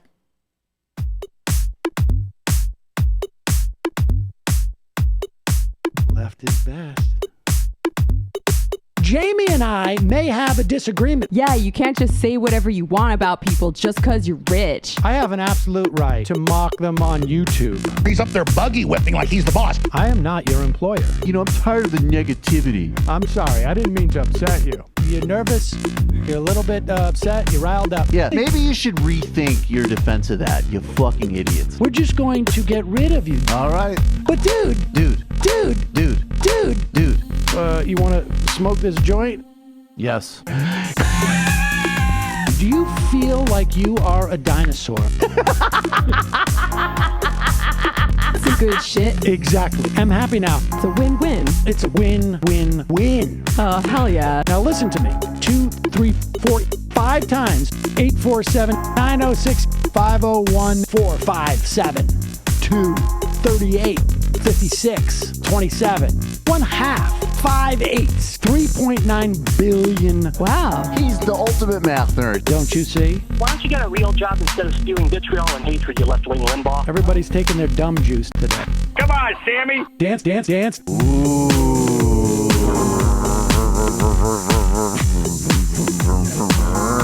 Rand Paul. I had my first post-coital scene with a woman. I'm hoping to add more moves to my repertoire. All I have is the dip and the swirl. Fine, we can double dip. Yes, this is a perfect moment. No. Wait, what? You make under $1 million a year. You're scum. You're nothing. Excuse me? Fuck you, you fucking liberal elite. I think you belong in jail. Thank you for saying that, Sam. You're a horrible, despicable person. All right, gonna take a quick break. I want to take a moment to talk to some of the libertarians out there. Take whatever vehicle you want to drive to the library. What you're talking about is jibber jabber. Classic. I'm feeling more chill already. Good. Donald Trump can kiss all of our asses. Hey, Sam. Hey, Andy. You guys ready to do some evil? Hitler was such an idiot. That guy might be a Nazi. Agree. No. Death to America. You. Yes. Wow. Wow, that's weird. No way! Unbelievable. This guy's got a really good hook. Throw our hands up. Ooh. Wow. But Sam, I gotta get off. No worries. Let's. I want to just flesh this out a little bit. I mean, look, it's a free speech issue. If you don't like me... Hey, shut up! Thank you for calling into the Majority Report. Sam will be with you shortly. Will you send that to Matt? So, yesterday... Oh, shoot. I got to get the... Let's see. Switch. Got a new version of Fans, which is looking actually pretty sweet, but there's a couple of things that I gotta... I could not for the life of me figure out how to schedule my my ep this past week, but then Andy figured it out, so. We're getting there. Calls should now be open. What?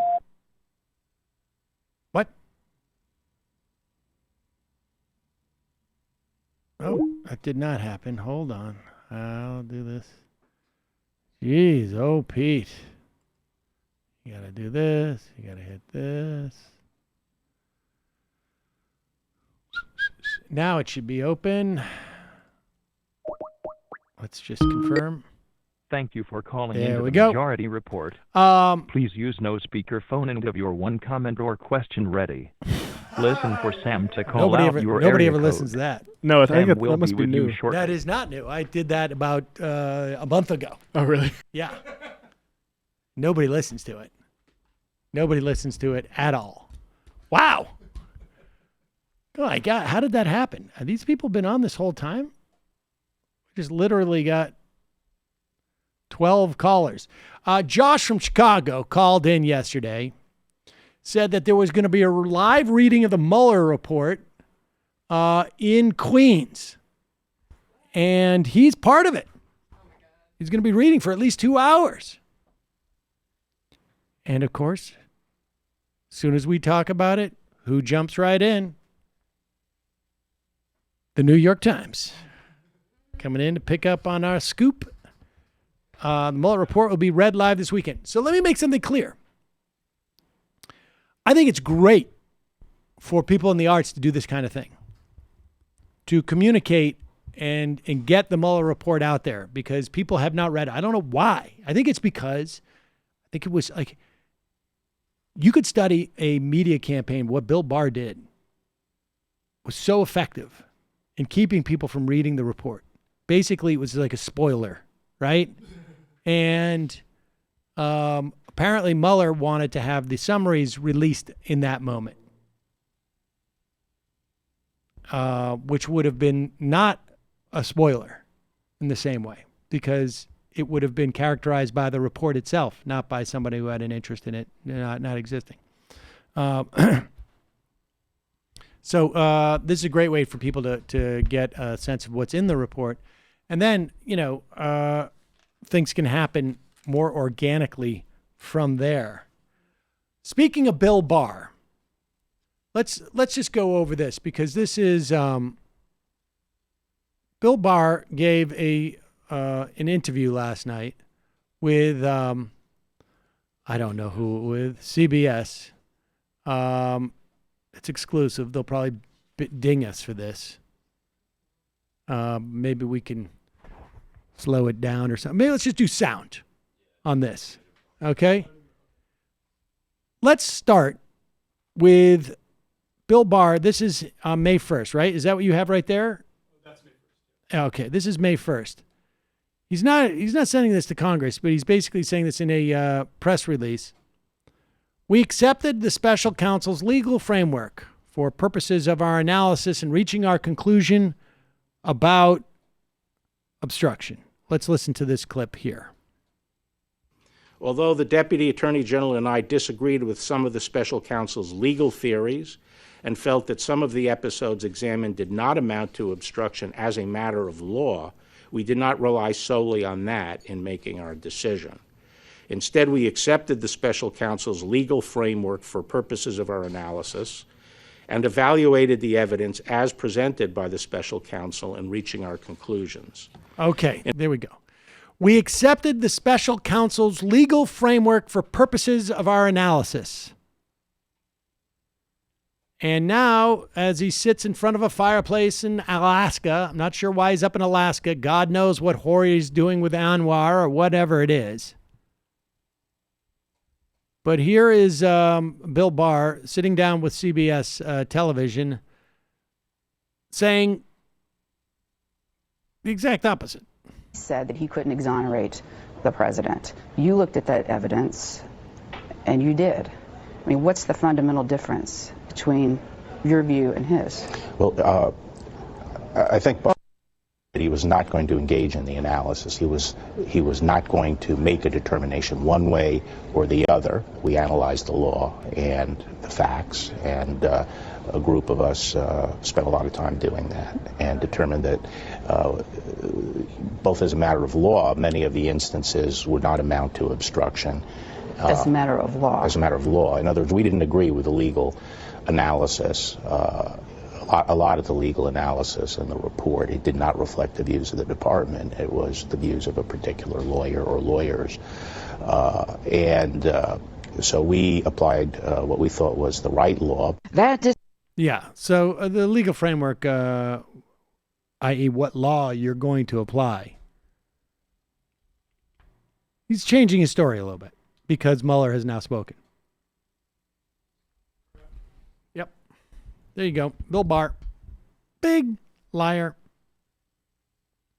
So as you know, President Trump announced via tweet, some type of statement, I guess, that as a way of deflecting attention from the impeachment talk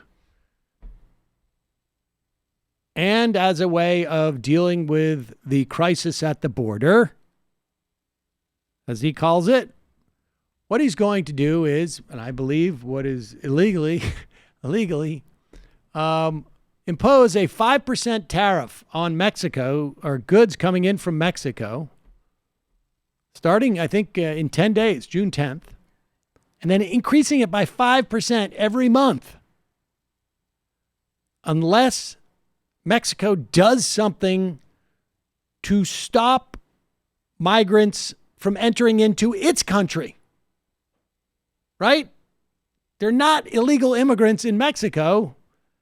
They're people who are allowed to travel through. Here is Lou Dobbs, so confused as to the news that he has to give to people on Fox Business. I think it's 14%. I think the second biggest country we import from, I think, is Mexico. Maybe the third. 14%. Somebody can check on that, but I think it's about 14 or 15%. If you enjoy avocados or any type of fruit or vegetables, avocado toast is in trouble. Yes. Now the millennials will vote in droves. Exactly. There's going to be, things are going to get a little hairy. And I imagine people on the Business Channel are just like, wait, what? Here is Lou Dobbs trying to either having a stroke or trying to wrap his head around this policy. From the border and the White House, President Trump tonight tweeting that on June 10th, the United States will impose a 5% tariff on all goods coming into our country. I'm trying to edit the president. How foolish. From Mexico until such time as illegal migrants come through Mexico and into our country. Stop. The tariff will gradually increase until the illegal immigration problem is remedied, at which time the tariffs will be removed. Details from the White House to follow. Let's read that again. I think I owe the president a better read than that. If we could begin again. On June 10th, the United States will impose a 5% tariff on all goods coming into our country from Mexico until such time as illegal immigrants coming through Mexico and into our country stop. And there it is. The tariff will gradually increase, the president says, or be stopped when the illegal immigration stops. Okay. So here's the thing. There's no illegal immigration. Like in this calculus, there's no illegal immigration. They're not illegal. We can't decide who's illegally in Mexico. We can't decide that. And to the extent that there's a crisis, it's because there's all these people who are coming for asylum. Part of that is a function of how horrific things are in their countries. Part of it is, frankly, my understanding is that people are afraid that he's going to shut the border and they're not going to have the opportunity to get in there. So there's like everybody's, rushing to come up there. I thought it was because of Mexico's imperialist foreign policy, thereby making it Mexico's fault. The fascinating thing is, it's not many Mexicans. That Mexican immigration is a net negative at this point. There's more Mexicans leaving this country, and going to Mexico than coming in. So we're basically threatening Mexico to attack the citizens, essentially, of other countries that they let into their country. I just don't know that this is going to work, folks. I am a little bit skeptical and dubious. And I'm curious as to the legality. I haven't heard much about that. Well, it will work to make basic goods more expensive for Americans. It will certainly do that. It will certainly have, I think, a not terribly good impact on our economy. I imagine it might hurt Mexico's economy. Trade with Mexico apparently is 15% of our total trade, third in imports behind China and Canada. So we shall see. We shall see, and we shall see. For a guy who wants to get impeached, Donald Trump seems to be changing the subject a little bit. Weird. Little bit weird. Let's do this. There was a couple of moments we had Bernie Sanders in Nevada. We had Elizabeth Warren on The View. Let's play Elizabeth Warren first. Here she is explaining to people the wealth tax. This is an enormously popular policy. And one could understand why. Because the number of people who are actually subject to this is infinitesimally small. And the benefit that we will get from it as a society is quite large. All of her proposals that she's been talking about, a lot of them, the basically getting rid of 95% of the student debt, function of the wealth tax, her expansion of childcare, the generic drug production, all of this funded by the wealth tax. Here she is explaining the wealth tax on The View. Unclear if Meghan McCain is in the room, because I imagine she's in the room. She would have a little bit of a problem with this. Here we go. Proposal is a 2-cent wealth tax on the top 1/10 of 1%. Your 50 millionth and first dollar, you got to pitch in 2 cents and 2 cents for everyone after that. And with that, we can cancel student loan debt for about 95% of the people who have it. It's Wow. And now, finally... But we can do so much more. 2 cents. We can not only do that, we can also provide universal tuition-free technical school, 2-year college, and 4-year college for every one of our kids who wants to get an education.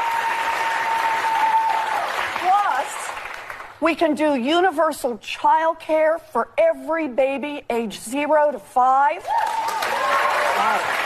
Universal pre-K for every 3-year-old and 4-year-old in this country, and raise the wages of every child care worker and preschool teacher to the level. You know what's going to happen? You know what they're going to say to all of these wonderful plans you have? They use the S word, socialism. How do you counteract that type of an assault? 43 million Americans who would see student loan debt canceled under my plan. I think right there, that's where you cancel it. You cancel it by making it real. It's in this country either. This is our values. Do we think that the 2 cents should stay with the top 1/10 of 1%? They can't pitch in 2 cents on the 50 millionth and first dollar. We're not saying they're bad people. We're just saying when you do that, pitch in 2 cents so everybody in this country gets a chance to build something. 2 cents. Now, finally, I have a question. If I don't get this in, it's going to kill me. Oh, why? What is the question? Do tell. Are you serious? I can look it up. I've got a question. If I don't tell me this is going to kill me. I mean, the framing of that is, pretty good. The idea that it's 2 cents on every dollar above 50 million. No, it's impossible to argue with on any reasonable level. It's impossible. It really is impossible. Although I think Meghan McCain's going to try. But if she doesn't ask this... I think she moved on to a different question, actually. Oh, she did? Yeah. Oh, man. Yeah, too bad. I would be like 50% more likely to have kids if universal child care goes through. And universal child care, universal pre-K. I mean, huge expenses. But also, the idea that you're going to get pre-K instead of child care, in age 3 and 4 is also is hugely important. Do you see? I had that study the other day that they had children, 2 groups of children from the 60s, one who had pre-K, one who had not, coming from the same neighborhood, that not only were in every single category you would measure, higher education, money earned, staying out of prison, all of those things. The kids with pre-K did better. They found like a 25% health disparity in the age of 55. that kids who had gone through pre-K were doing that much better in terms of their health. It's so important. All this stuff is locked in. That's the good thing about having a 13-year-old is you're just like, doesn't matter what I do now. It's already baked in the cake. Doesn't matter. All that stuff happens the first 6 years, 7 years, maybe. And in biologically, that's the case too. Like, Saul's eyes have improved, but apparently after the age of 9, chances are no, you can't improve them. Here you go, folks. It's one of those funtoids that I said you'd be learning in the Bernie Sanders in Nevada has a town hall. He is called out. There is a perception that continues to linger amongst Democratic voters that Bernie Sanders did not exert an effort to get Hillary Clinton elected in 2016. I want to see the numbers on that. Well, there is. You can Google it if you want. You're standing in front of two computers. Yeah, I mean, we know for a fact that Okay. Bernie voters turned out for Hillary more than Hillary voters turned out for Obama in 2008. Yes. Well, Democratic voters, and but yes, that is true. But that necessarily isn't a function of his efforts. The point is, his efforts are also well documented. The guy traveled around relentlessly to get Clinton elected. There is a perception, though, that he did not.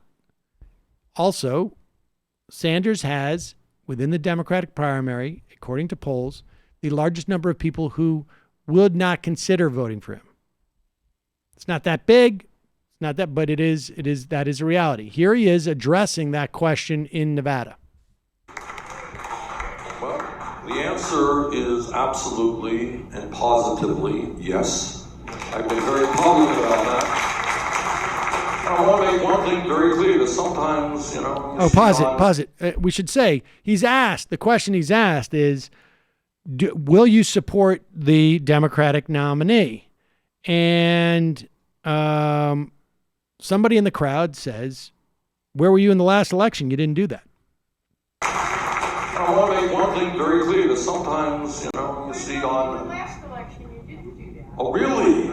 I didn't know that. I thought I ran all over the country into Nevada and everybody else working as hard as I humanly could to see that Hillary Clinton was elected president of the United States. And one of the things, I take a little bit of a lumberjack, okay? It's just that. All right? Hillary Clinton and I ran in a tough campaign. She won, I lost. After she lost, I endorsed her. And let me just tell you this. I ran, I think it was, I won't swear to you, but I think it was 13, 14 states. I did event after event after event in the states that the Clinton campaign asked me to go to. And I think if you ask Hillary Clinton, she will tell you that I worked probably harder than anyone else to try to do everything I could to win that election, because I knew how bad Trump would be. So that's what I did. I am looking forward to winning this election. If I win, I look forward to my 22 colleagues supporting me. If I don't win, I will support the winner. There you go. I mean, I'm more worried about the Democrats not supporting Bernie if he's of course.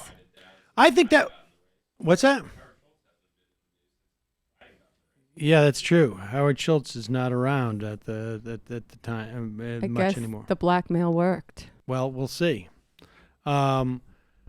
But yeah, and I think, frankly, during the 2016 campaign, I was of the mind that the bigger issue would be, would Democrats support Bernie Sanders? Not voters, but I think more like people more invested in the Democratic Party. And I think a lot of that some of that is ideological, but I think mostly it's like everybody wants someone from their team to win.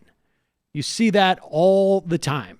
There is we have tribalism, and then we also have, sectarianism, I think. And I want to see income correlated with Never Bernie voters, because I'm going to guess that they're wealthier than people who would vote for him. Maybe. It's possible. But all the things that you're saying are literally within your grasp. I think there must be data on this. There must be. I'll do a little Google. Here is is this from Inside Edition? Wow. That was O'Reilly's old beat. So apparently there's this pastor, Kenneth Copeland. He's a megachurch pastor. Why would Inside Edition be interested in this? Well, apparently Kenneth Copeland, who did he buy his plane from?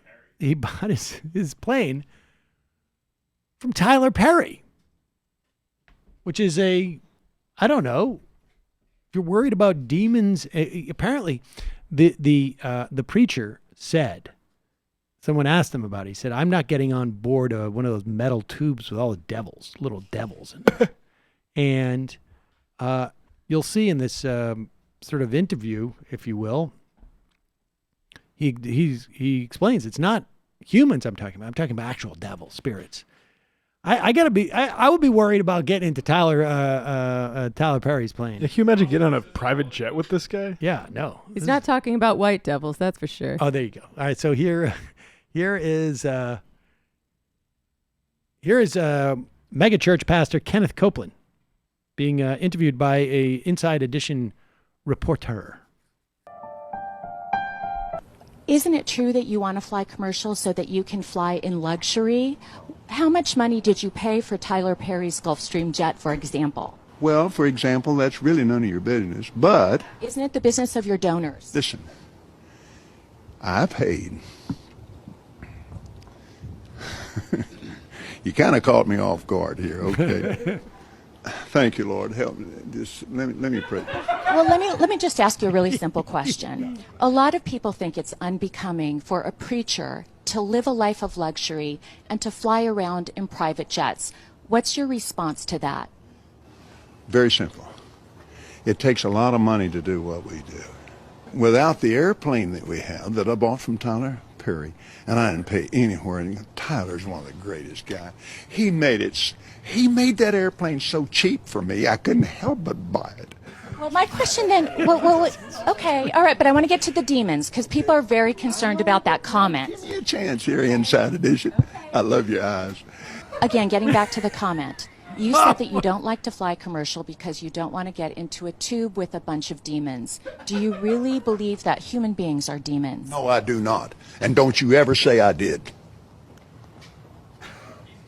We wrestle not with flesh and blood, but principalities and powers. Can you explain what you meant by that term then? Just explain, because it's really simple. You said you didn't want to get into a tube with a bunch of demons. What did you mean? Do you think that people that fly commercial are demons? If you give me a chance to talk, sweetheart, I'll explain this to you.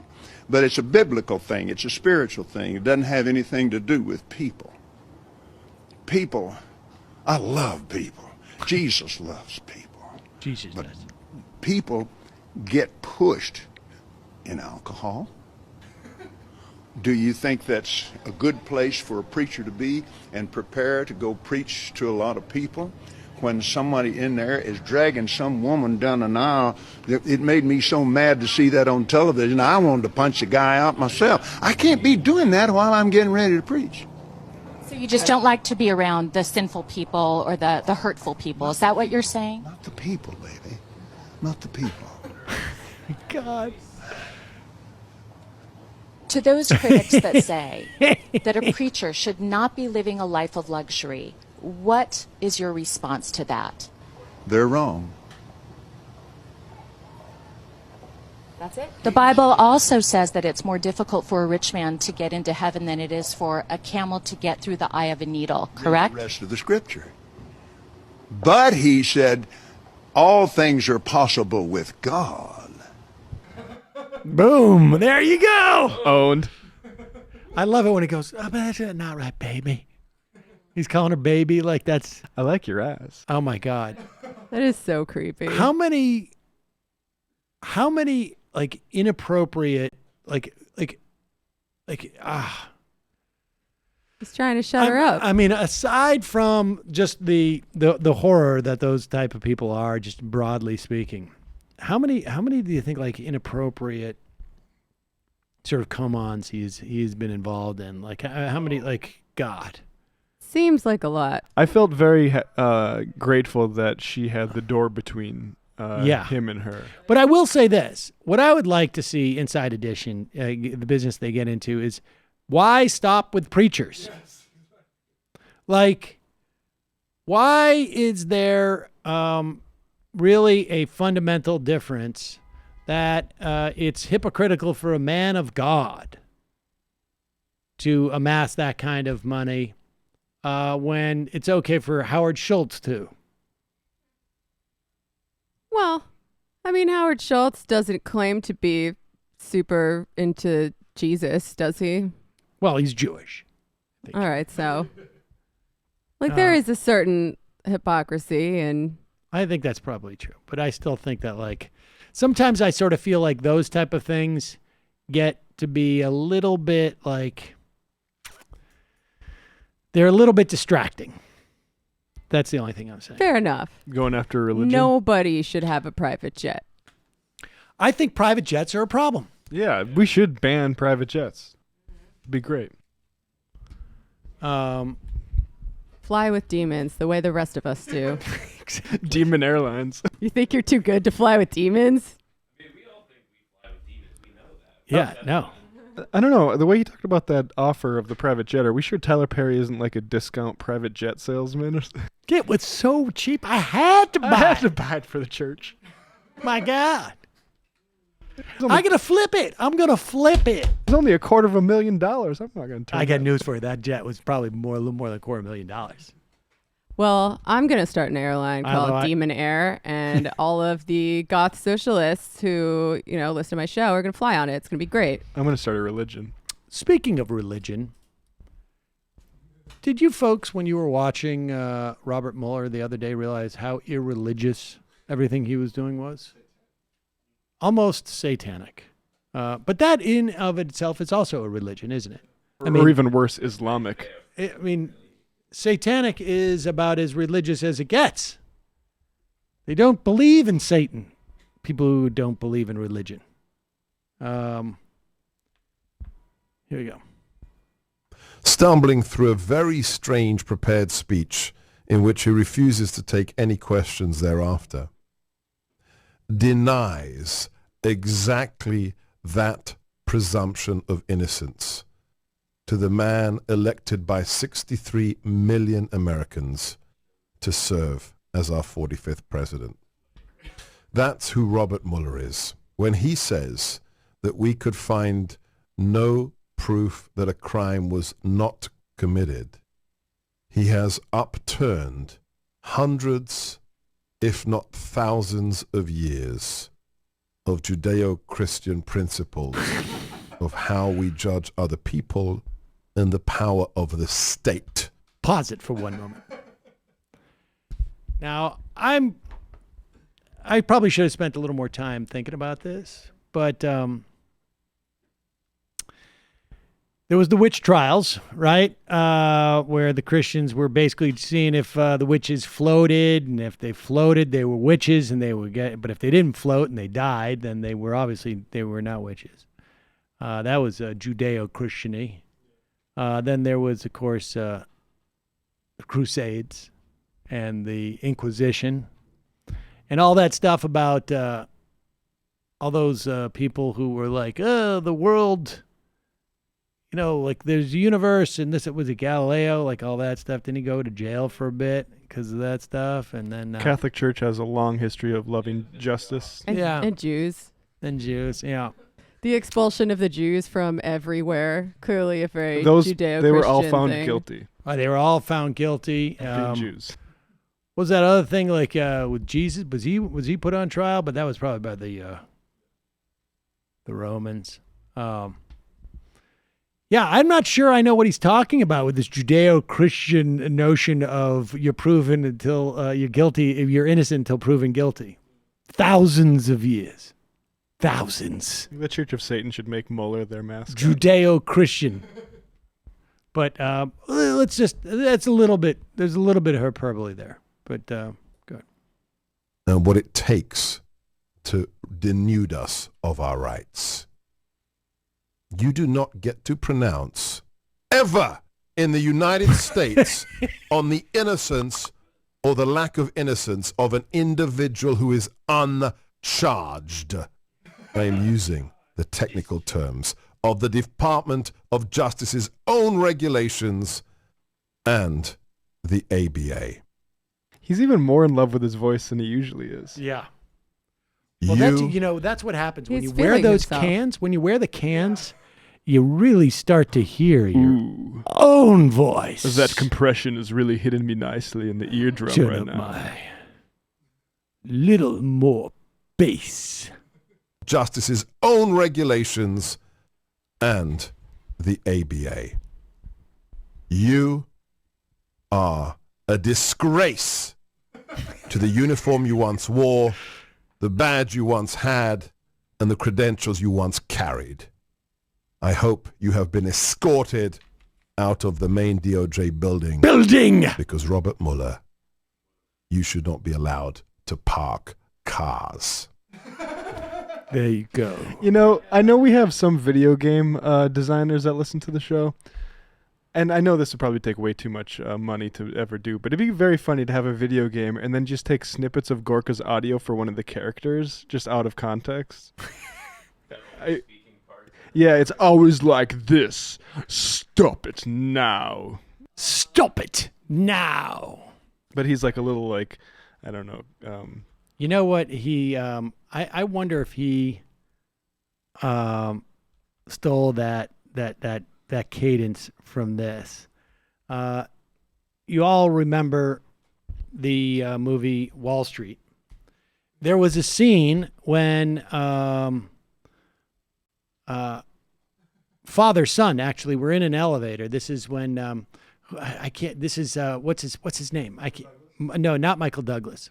Emilio Estevez with his dad, who played Bartlett, the president. I can't remember, but this is father son.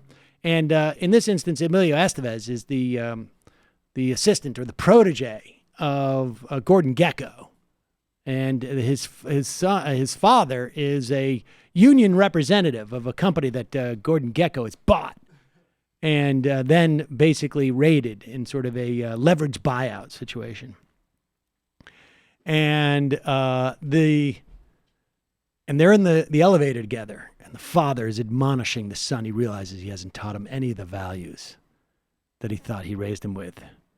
And this is the way he delivers that line. He's a guy who never measured a man's success by the size of his what? But you see, he's a guy who never measured a man's success by the size of his what? There it is. That is very apt. I'm also getting notes of like Stewie from Family Guy. Okay. Well, Stewie from Family Guy undoubtedly got it from that. That scene right there became a big talking point. It signifies authority to begin to scream in the middle of your sentence. I'm going to steal that one. It's the equivalent of capitalizing your letters. Is that like because he wrote down that take and he's trying to spice it up a little bit so it doesn't sound like he's reading? Yeah, maybe. I don't know. I'll try that next time we record the Antifada, see how it goes. But, we need to abolish the means of production. What is amazing is that it would be fascinating to know, and I hope somebody's going out and polling this. Do you think there was anything damaging to Donald Trump in the Mueller report? That to me seems like a good thing to spend your money on if you're polling, I guess. Let's go to the phones.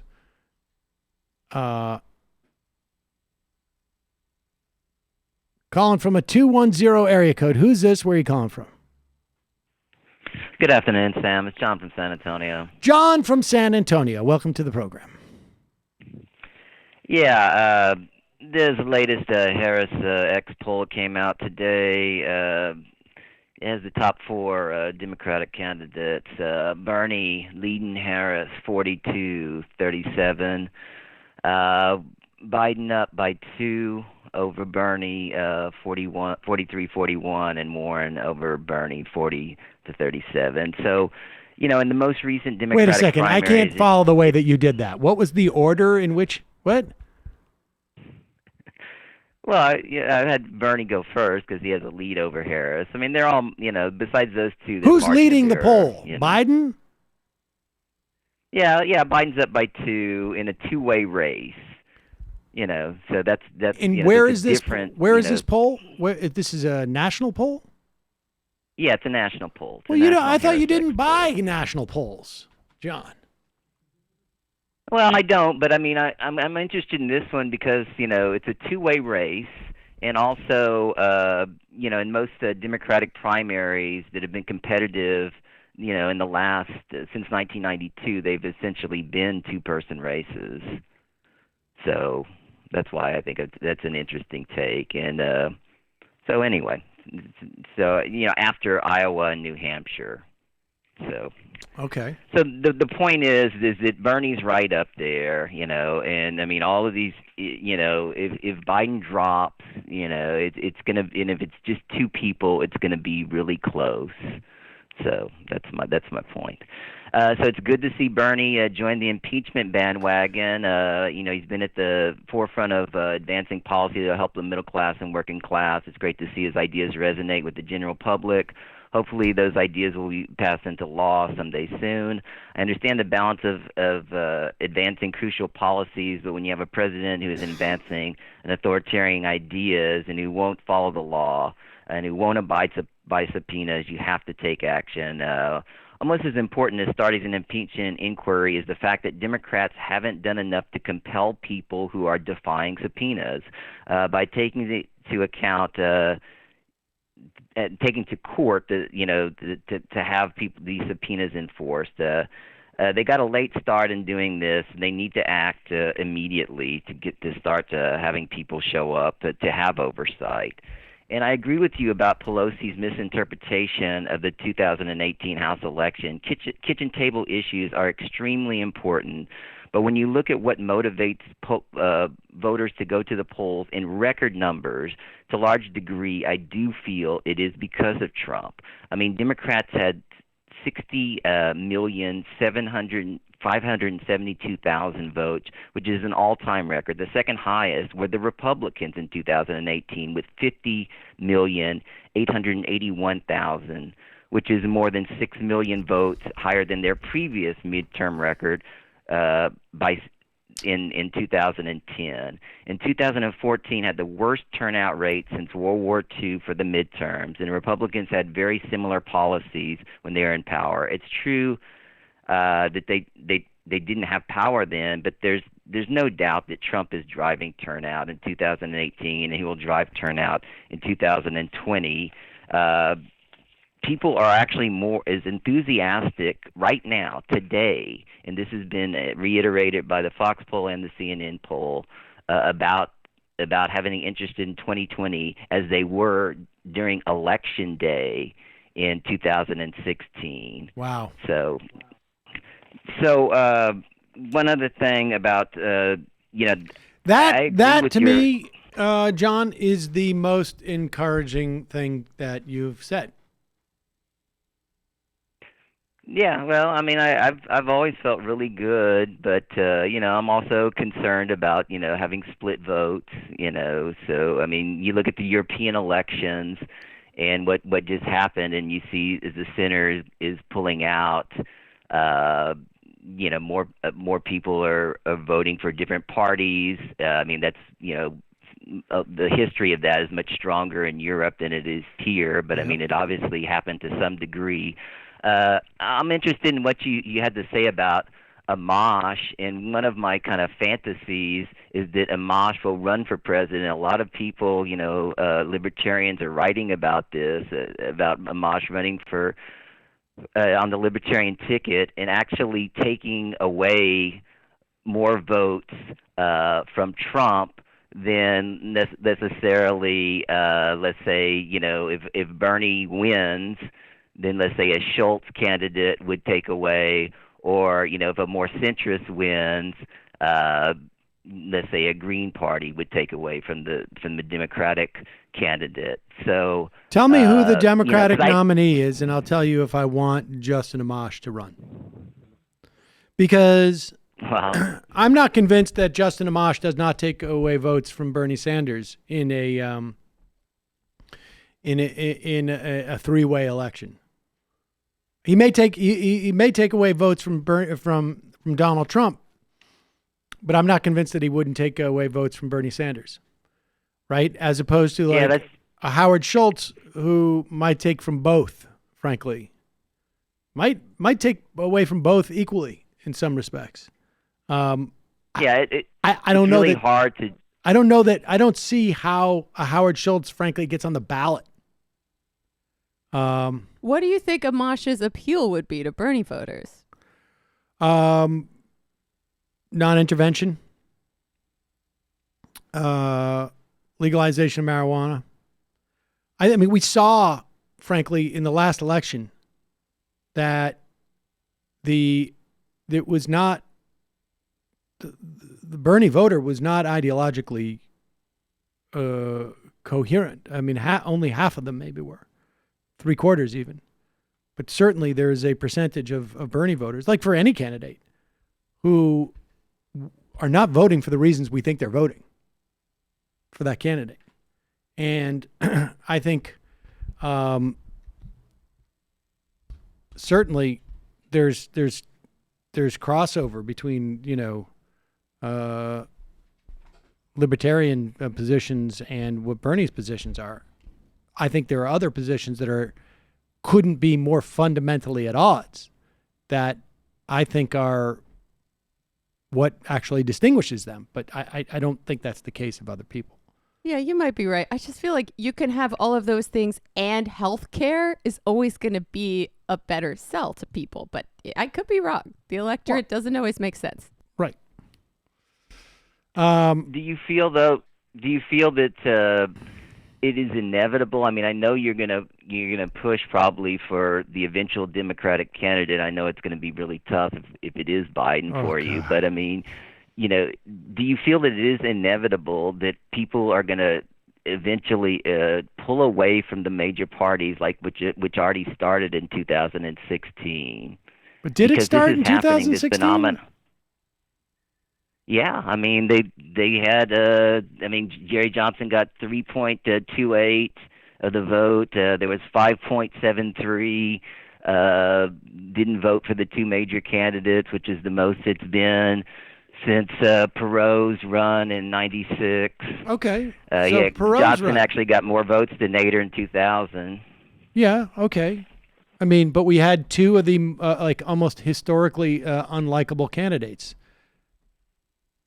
Right, but people don't. It's not just about the candidates. It's about the parties. People don't like the parties themselves, especially young people. And so, like the fact that the Greens are getting more votes in Germany and and all over left. The young people are voting for left parties. I mean, you see it with Corbyn. You see it with Mélenchon. Like I said, the Green parties are picking up. The left did well in Spain. So, I mean, and then older voters, they're in middle-aged voters, they're going more far right. And I see that as a continuation both in Europe and in America. This is what Thomas Piketty wrote about in his, he wrote an essay in 2018 talking about, what's it called, the Brahmin left versus the merchant right, rising inequality. Yeah, I think it's a function of who the candidates are. I think it's a function of who the candidates are. I'm sorry. I mean, it may be the case in Europe. It's different dynamic because there's a greater tradition of and voting for these other parties actually has some consequence because of the parliamentary system. But I think if it's not inconceivable to me to see young people vote less for the Democratic Party if Joe Biden is the candidate. But frankly, almost any other Democrat, I think, will get a lot more support, will not lose, let me put it this way, will not lose young people to a third or fourth party in the way that Hillary Clinton did. I just don't think that I don't think there's a single Democratic candidate who would end up in that situation. Okay. I mean, I think the Libertarian Party has room to grow if you have like at least in this election because of Donald Trump. But I think it's a function of the candidates. Ross Perot got 20 some odd % of the vote. This is not unprecedented stuff. It's just an ebb and flow. It's just a function of who, of the candidates.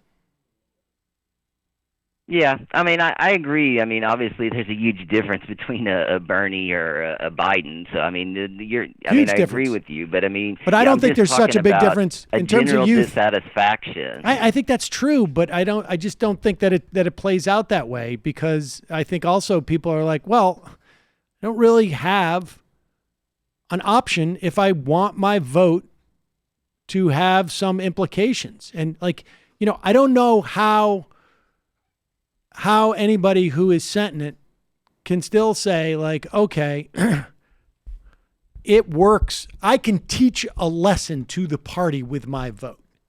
I would love to see the example of when that works. It would be nice if it did.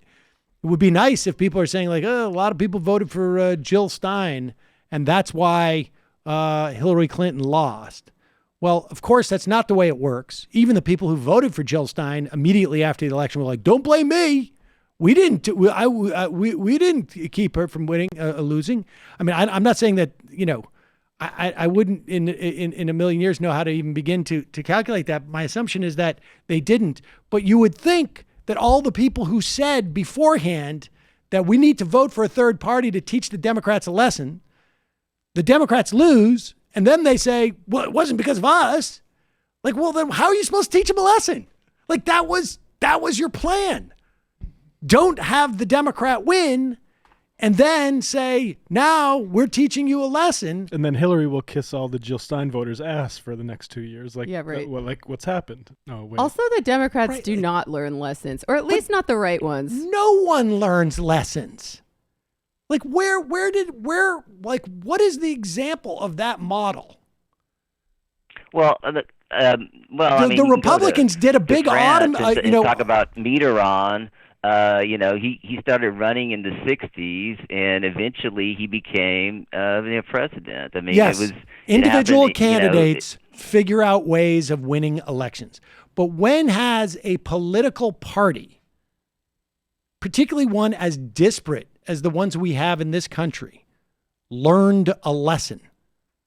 The Republicans did an autopsy after, what was it, 2012. Remember that autopsy? Right. And they did the autopsy. They had the results. They did the exact opposite, and then they won.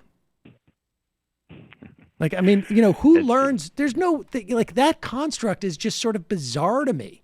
And first of all, what makes you think? What makes people think? People assume the DNC is going to learn a lesson. These are just transient people. These are just shells full of individuals who have their own agendas that don't necessarily rely on the fact that the Democrat wins the presidency or a Democrat wins the House majority. I mean, it's just the people project onto these sort of these entities that in some instances don't even exist, except for they're just a way of categorizing a group of people who behave in a certain way at a certain time.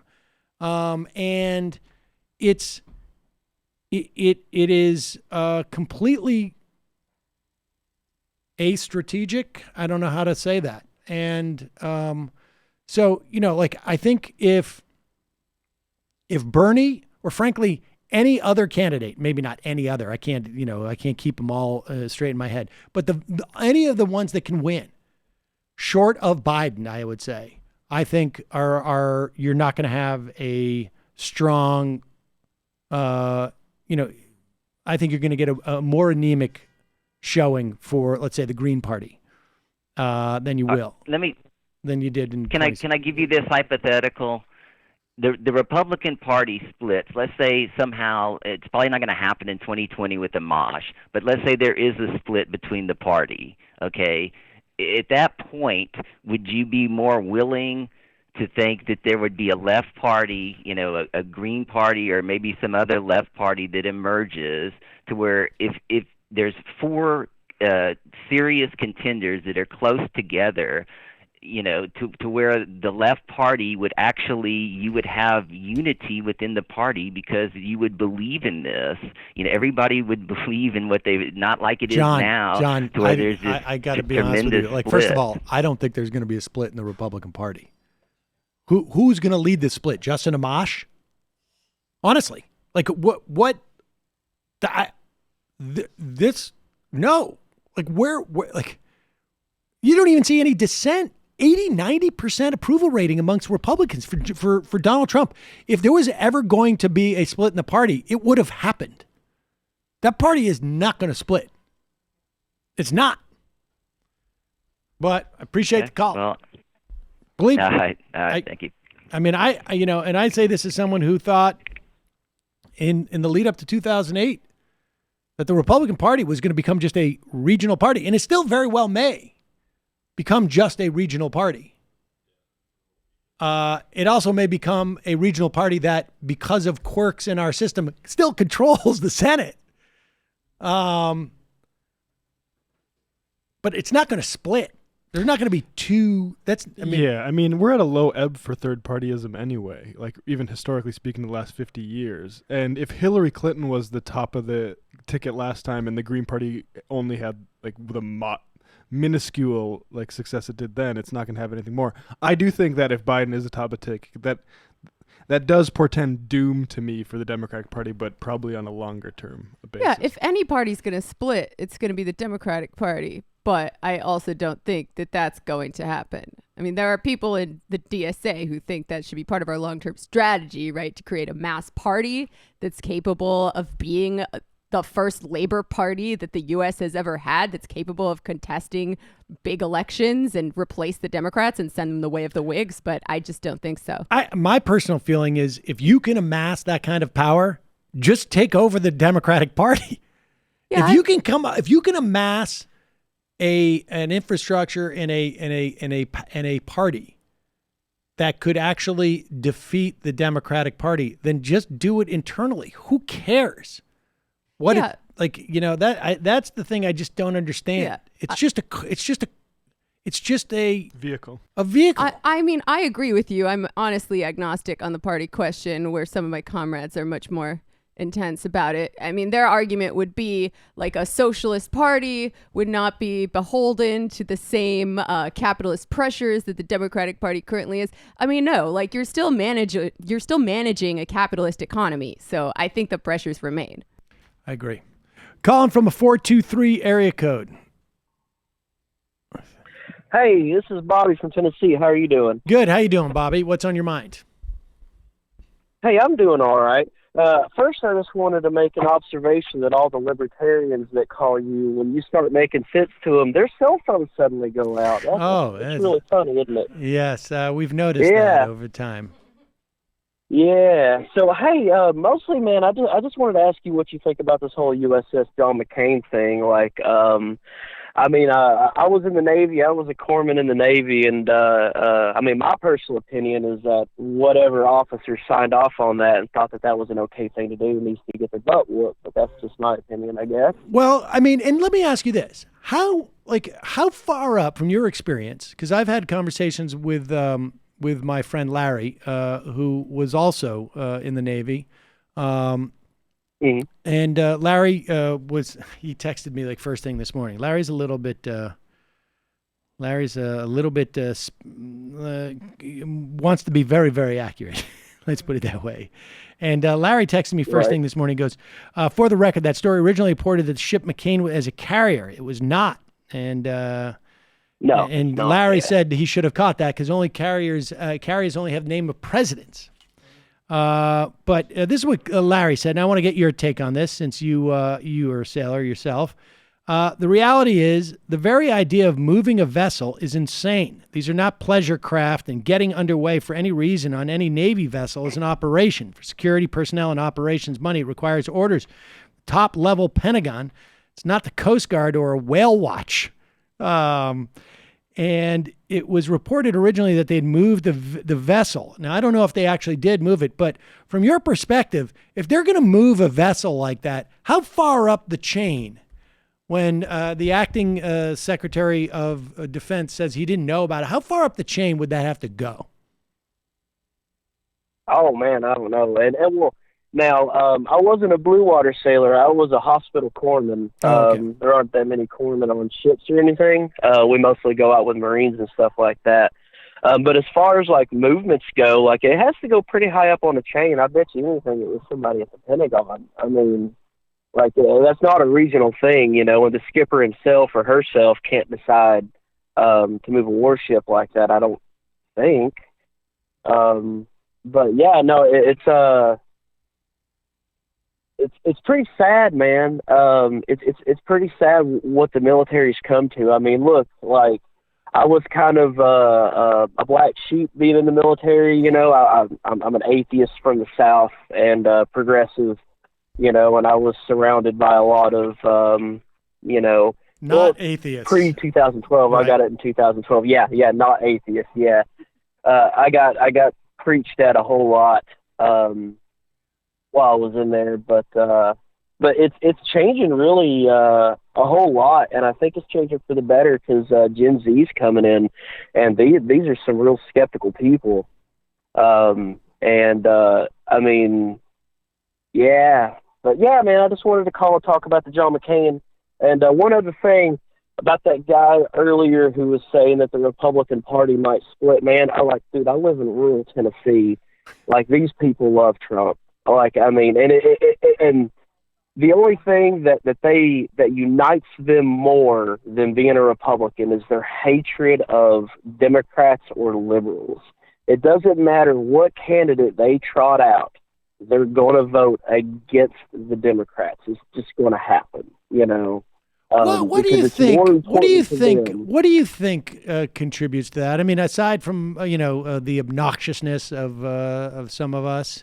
And the condescending, I mean, do you think the liberal Democrat, whatever they call it, is a surrogate for a rural urban divide? You know, I'll give you my take on it. All right. Yeah. Wait, can I cuss on this show? Because, like I said, I was a sailor. I'm trying my best to mind my language. Well, you can cuss like a sailor. Okay, cool. All right, so things here have gone to shit, man. A whole bunch of factories and everything have moved off. They've outsourced all their jobs, all their positions, and everything. And it's getting worse with Trump in office, even though these morons around here can't fucking see it. And so whenever they see things like, say Black Lives Matter, they feel like they're being left out, because they're used to being the forefront of everything. And you couple that with, like, especially my area in Bradley County, Tennessee, there are more church seats than there are people in this county. I'm not shitting you. And a lot of politics get preached around here. I mean, there's a whole lot of, look, if you vote for Obama, you're voting in the Antichrist. I was raised Southern Baptist. I used to be a zealous, racist piece of shit before I joined the Navy, and got out and saw the real world and had an awakening. And then that's the third thing I think that ties into it is how many people around here haven't even really left the county. And their idea of a vacation is going up to Dollywood and staying in the cabin up in the mountains. So these people don't have any real exposure.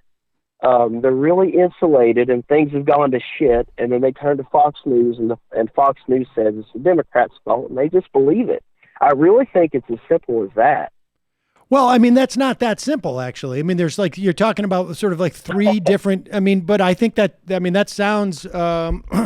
That makes sense to me. I mean, some a combination of material, diminishing material things in their lives, diminishing sense of social importance, and a sort of an insulation from any outside ideas that that could enrich or expose they could be exposed to, and easy targets, and I would say a guide essentially who is saying like, here's the answer for your problems. I mean, this is, that's pretty age old. There's a reason why, shows like this, people are interested. People want to have a voice that they feel they can trust that will tell them what the problem is and what the solution is. And sometimes people turn to religion for that.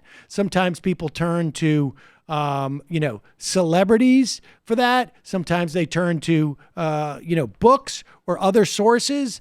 And, I think the more sophisticated people are, the more sources they will turn to. So they get a better sense of like playing these different things off. But if you only have one big source, that source is going to be basically like, this way, folks, walk this way, and this is the answer. Can I ask you a question? Sure, absolutely, ma'am. How did you come around to being an atheist and a skeptic? Well, it started around my senior year of high school. I joined the military pretty soon after high school. I joined for 9/11 and all that, patriotism stuff. And I was friends with someone. We used to play paintball a lot, and he's a really good guy, and their family was really cool. And I invited him to go to church with me one time, and he said, "Oh no, we don't believe in God." And that like threw me for a loop, because as far as I was aware, all atheists were like liberal pedophiles that want to, sacrifice babies to Satan or whatever. And then so that kind of planted the seed. And then I was in Guantanamo Bay during the hunger strike riots, and I decided to read the Bible from front to back, and I realized it didn't make any fucking sense at all. And that's when I stumbled upon the atheist experience with, Matt Dillahunty and Jen Peoples and then that crowd. And that was really what kind of got me started going down that road. And then I bought some Christopher Hitchens books. I started out with Hitchens. And I came out as an atheist when I was stationed in Okinawa to my family. I was on the opposite side of the world. So it seemed like the opportune time to actually say, hey, I really don't believe this shit. And by the way, you can't come harass me about it because I'm in Japan, bitch. Nice. So yeah, that's how that got started. Wow, that's so interesting, because I feel like there is an opinion on the left that there's really nothing we can do to change people's religious orientation, specifically when we're talking about like the kind of political Christianity that rules a lot of this country. And like people say, oh, it's the base versus the superstructure. If you want to change the culture, you need to change the material economic basis that's driving the culture. And I just don't think that it's that simple ever. Like, I think we can do work on a cultural level. What we need to do is a lot of the religious. Oh, sorry. Go ahead, Sam. We need more people to go into the Navy. It seems like, and get away from their families. Yeah. Well, hey, the religious stuff is it's bullshit. Really, it's a hollow shell.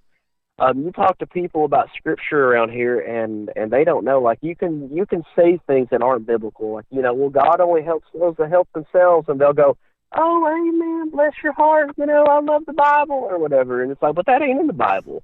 And there's a whole lot of that around here. They only know what the preacher reads to them, and even then, half of the time, they aren't paying attention. And then they go out, and, it's real convenient that God wants them to hate who they already hate. It's real convenient like that.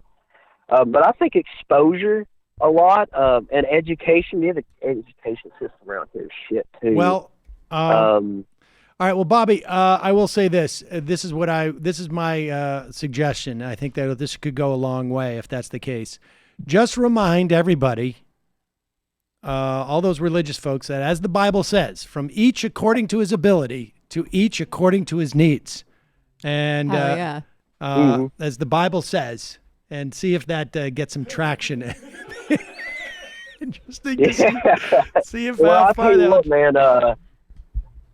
No, I'm getting ready to get the hell out of here. I'm going to head out to Oregon. I'm all fucked up in the head from being deployed, and I'm going to go to Oregon where cannabis is legal because it's not the end all be all cure like a lot of people say, but it does really help with anxiety. So I'm getting the hell up out of here at the earliest opportunity. All right. Well, yeah, and if you go to a state where it's legal, you can actually have like a doctor who specializes in treating people with cannabis. Oh, hell yeah. I know. I'm all about that, man. well, I hope that you have a good recovery, and I really appreciate your calling in and sharing this with us. Yeah, hey, thanks for taking the call. If I get another wild hair at my ass about something, I might give you another call. All right, great. Well, we're here. We're it's like a daily barber shop for hairs up your asses. Reminds me of in the Bible when it says money is the alienated essence of man's labor and life, and this alien essence dominates him as he worships it. Oh yeah, that's a sweet passage.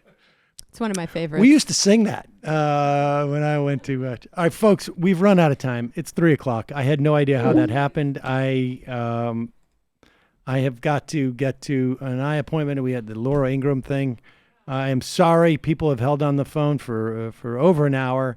I apologize. But I will say this. There's many, many more days to come. So one of them will be on Monday. And on that day, we shall see you then.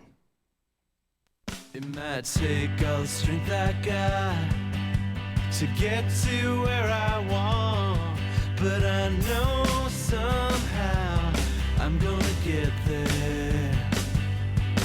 I wasn't looking when I just got caught between the truth and the lie bar, but finding out won't make me feel any better. Yeah, I know the clock is ticking, but the meds are gonna kick in, and my pilot light shining bright. I get somewhere the choice was made, for the option where you don't get paid, for the road that bends before it finally breaks you. I guess somehow I lost my drive between the 101 and the 5. Do you know how far the detour takes you? Yeah, I know the clock is ticking, but the meds are gonna kick in, and my pilot light shining bright.